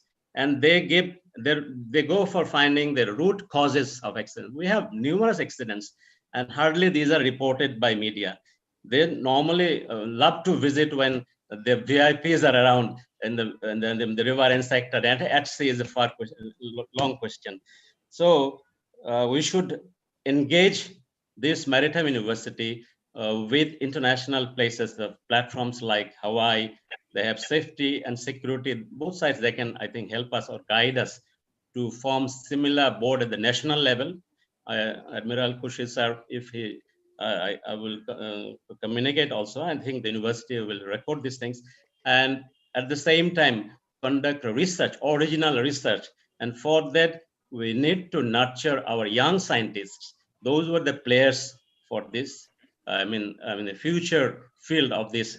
A very important area.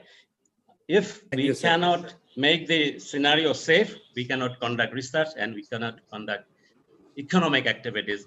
And thank you so very much, Admiral Anwar, for giving me an opportunity, and particularly the Honorable Vice Chancellor and the distinguished panelists and guests. I have learned a lot from today's talk, and it's a very valuable talk they have given us, and thank you very much. Thank you, sir. Sir, Professor Imtiaz, sir, the last minute, any point, sir?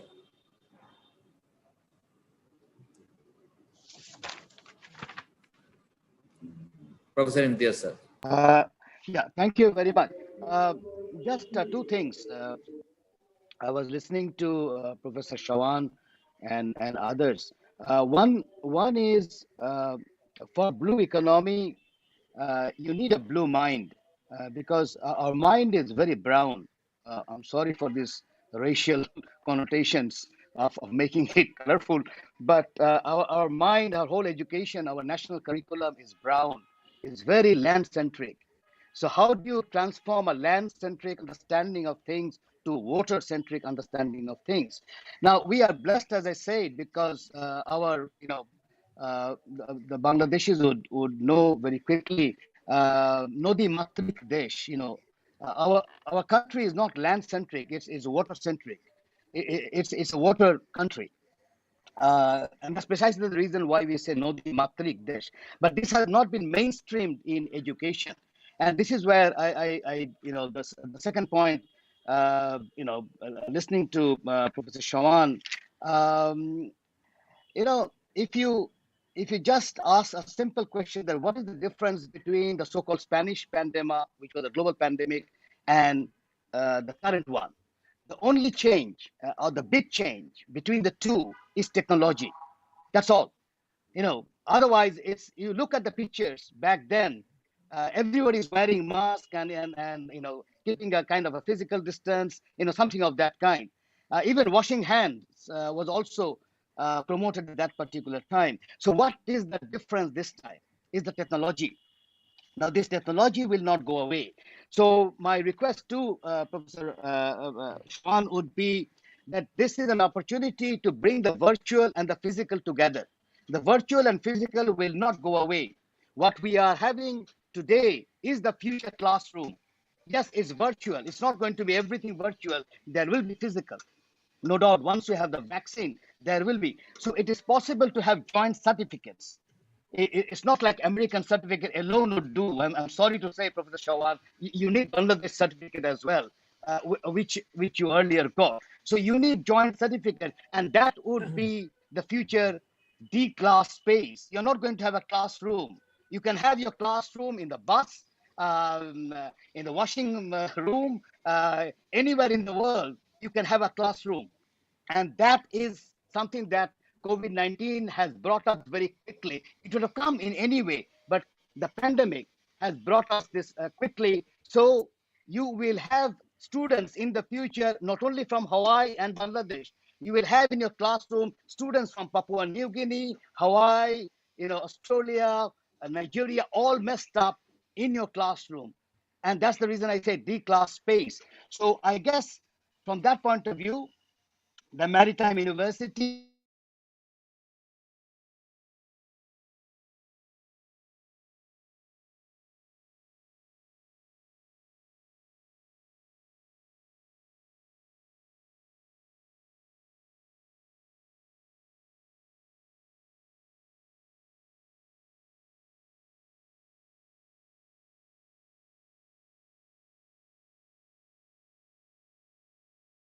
that Abdul Khurshid was talking about, those are the areas I think we can really do well.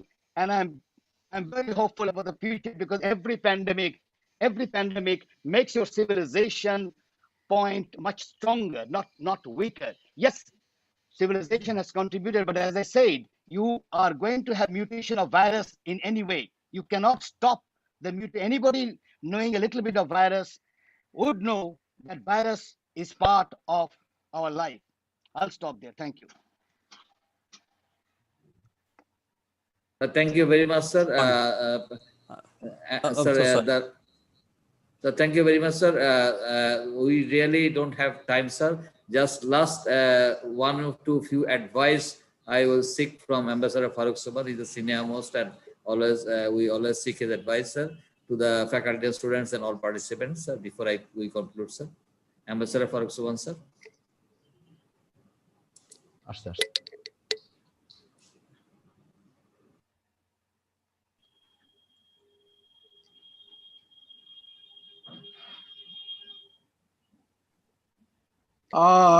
Thank you very much, Vice Chancellor. Let me certainly take this opportunity to thank you and the university and indeed all the participants. I think we've had a very rich discussion and it gives you a lot of material to build on in terms of the way forward.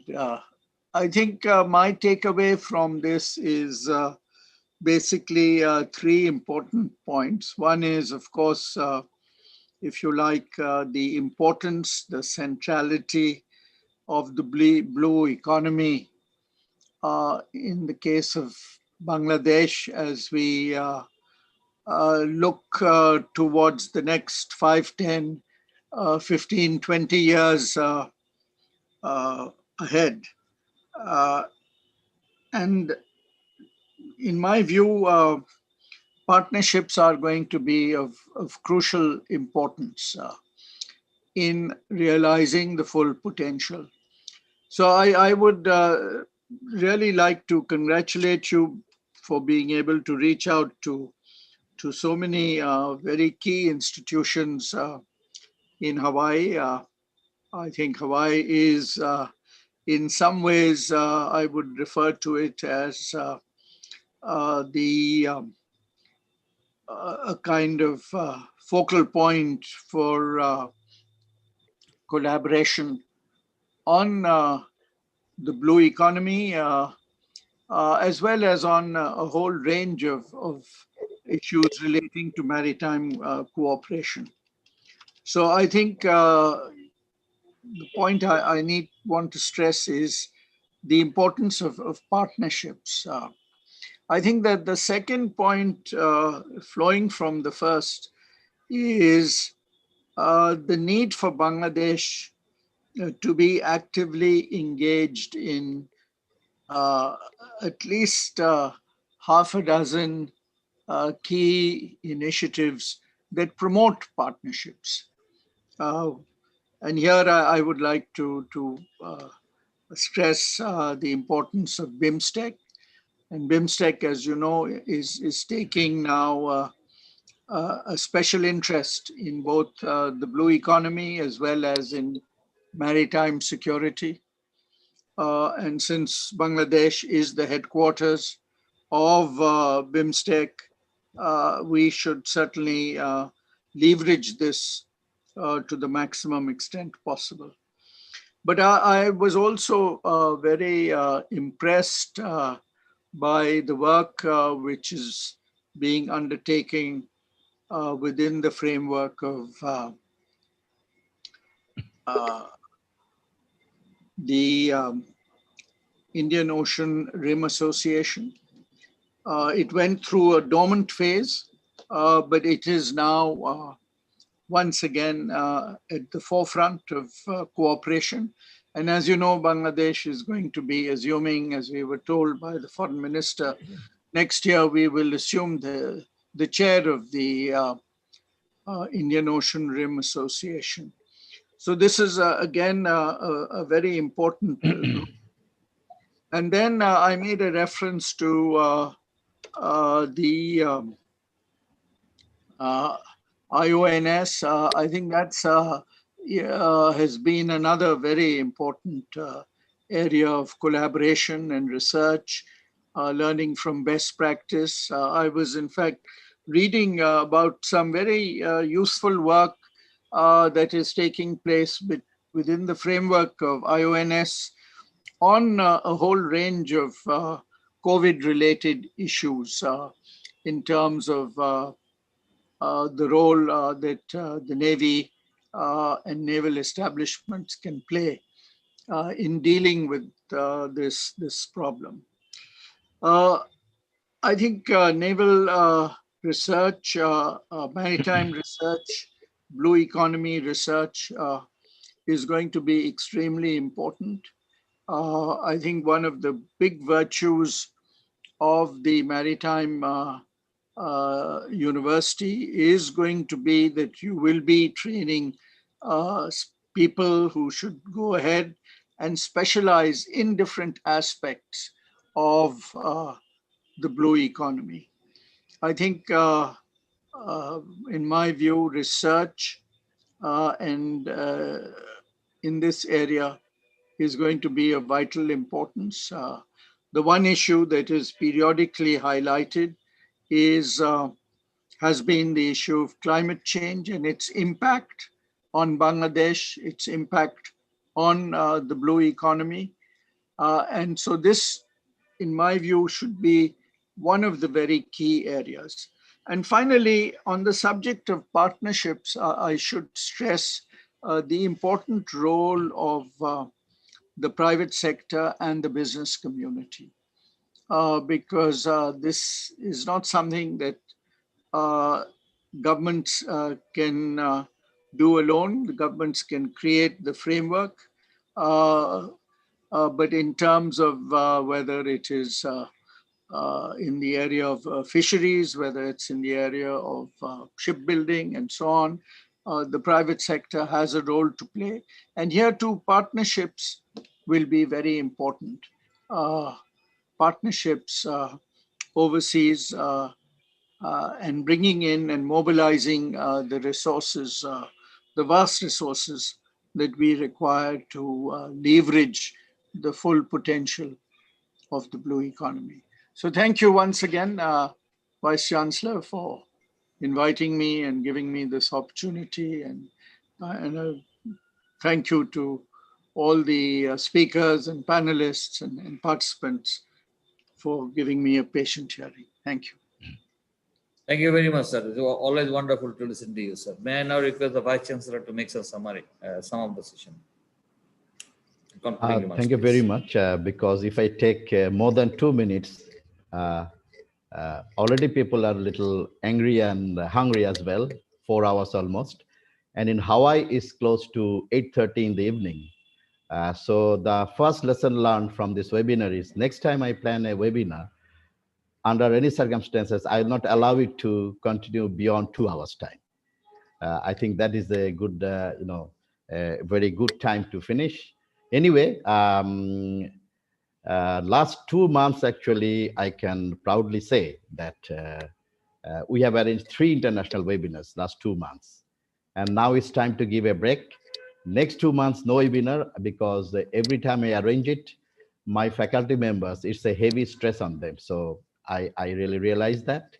And so here actually, Professor Dr. Imtiaz, then Ambassador Farooq Sobhan, both of them, they are very respected personalities in the strategic sector and the intellectual sector. And I have been in touch with them, both of them, for a number of years. And also other speakers, Admiral Khurshid, he was he has been in this particular sector talking for last 20 years. Anyway, and I must appreciate Professor Shaun. You know, Hawaii itself is a faraway land, distant island.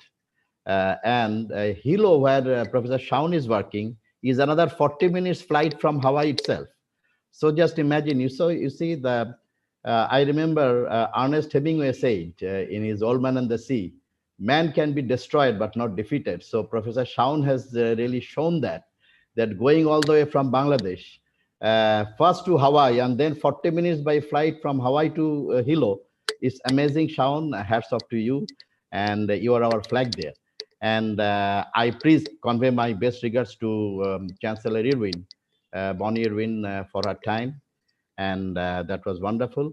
Just one point about what Shaun said is true. We need to, scale up our cooperations further. But unfortunately, just when we were about to take off, the COVID came. And still, I'm happy that we could arrange this webinar. And finally, I can see a few faces. I was going through the APCSS alumni list. So I remember one name I can see here, and that's why she is still waiting. She is the Joint Secretary Farah Shammi from MOD. And I remember her name in the APCSS alumni list. So that is why she is still there for the last 4 hours time with us.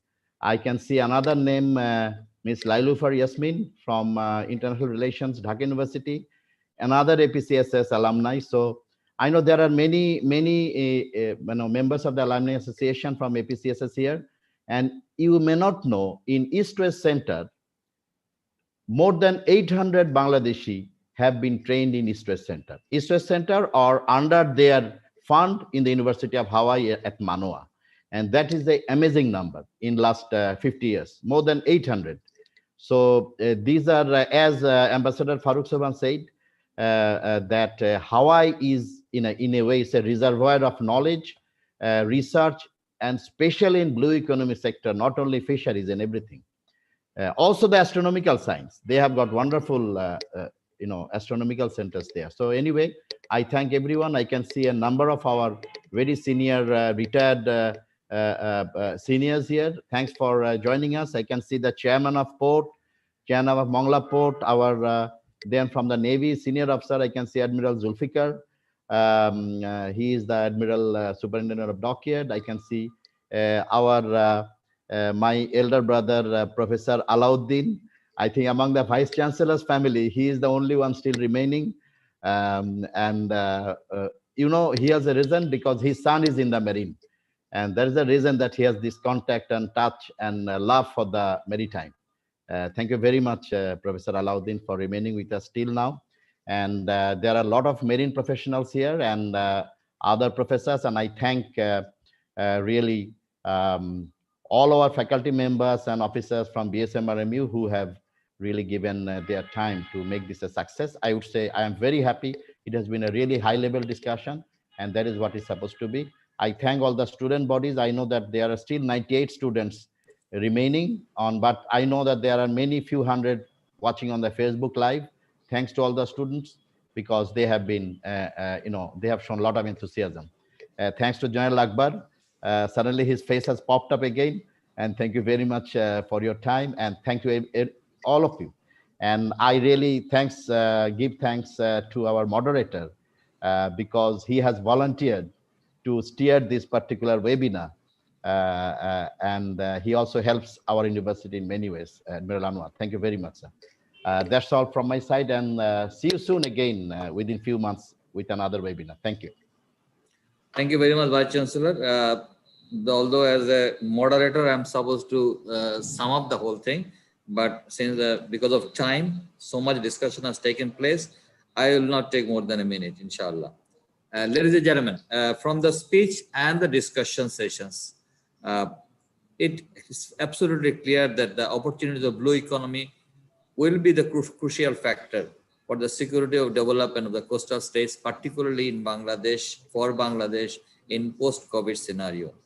Therefore, adaptation of regional and global cooperative mechanism, the buzzword that came up very frequently, the cooperative mechanism, and resilience strategies, these two are the most important keyword that came up, will be the major factor for peace, progress, and prosperity. I always use these 3 Ps. My sincere apology to all the panelists, senior officers present here, all the student bodies and everybody. The time is short. I could not produce more time. I wish I could give opportunity to everyone. Finally, I would like to thank everyone who presents here, who spoke here, who participated here, who joined here, and you have made my day. And it was fantastic and a very high-level professional discussion. And it was a great honor and opportunity for me to moderate this session. With this, may Almighty bless us all. Allah Hafiz. Assalamu alaikum wa rahmatullah. Thank you very much. We finish here. Thank you, sir.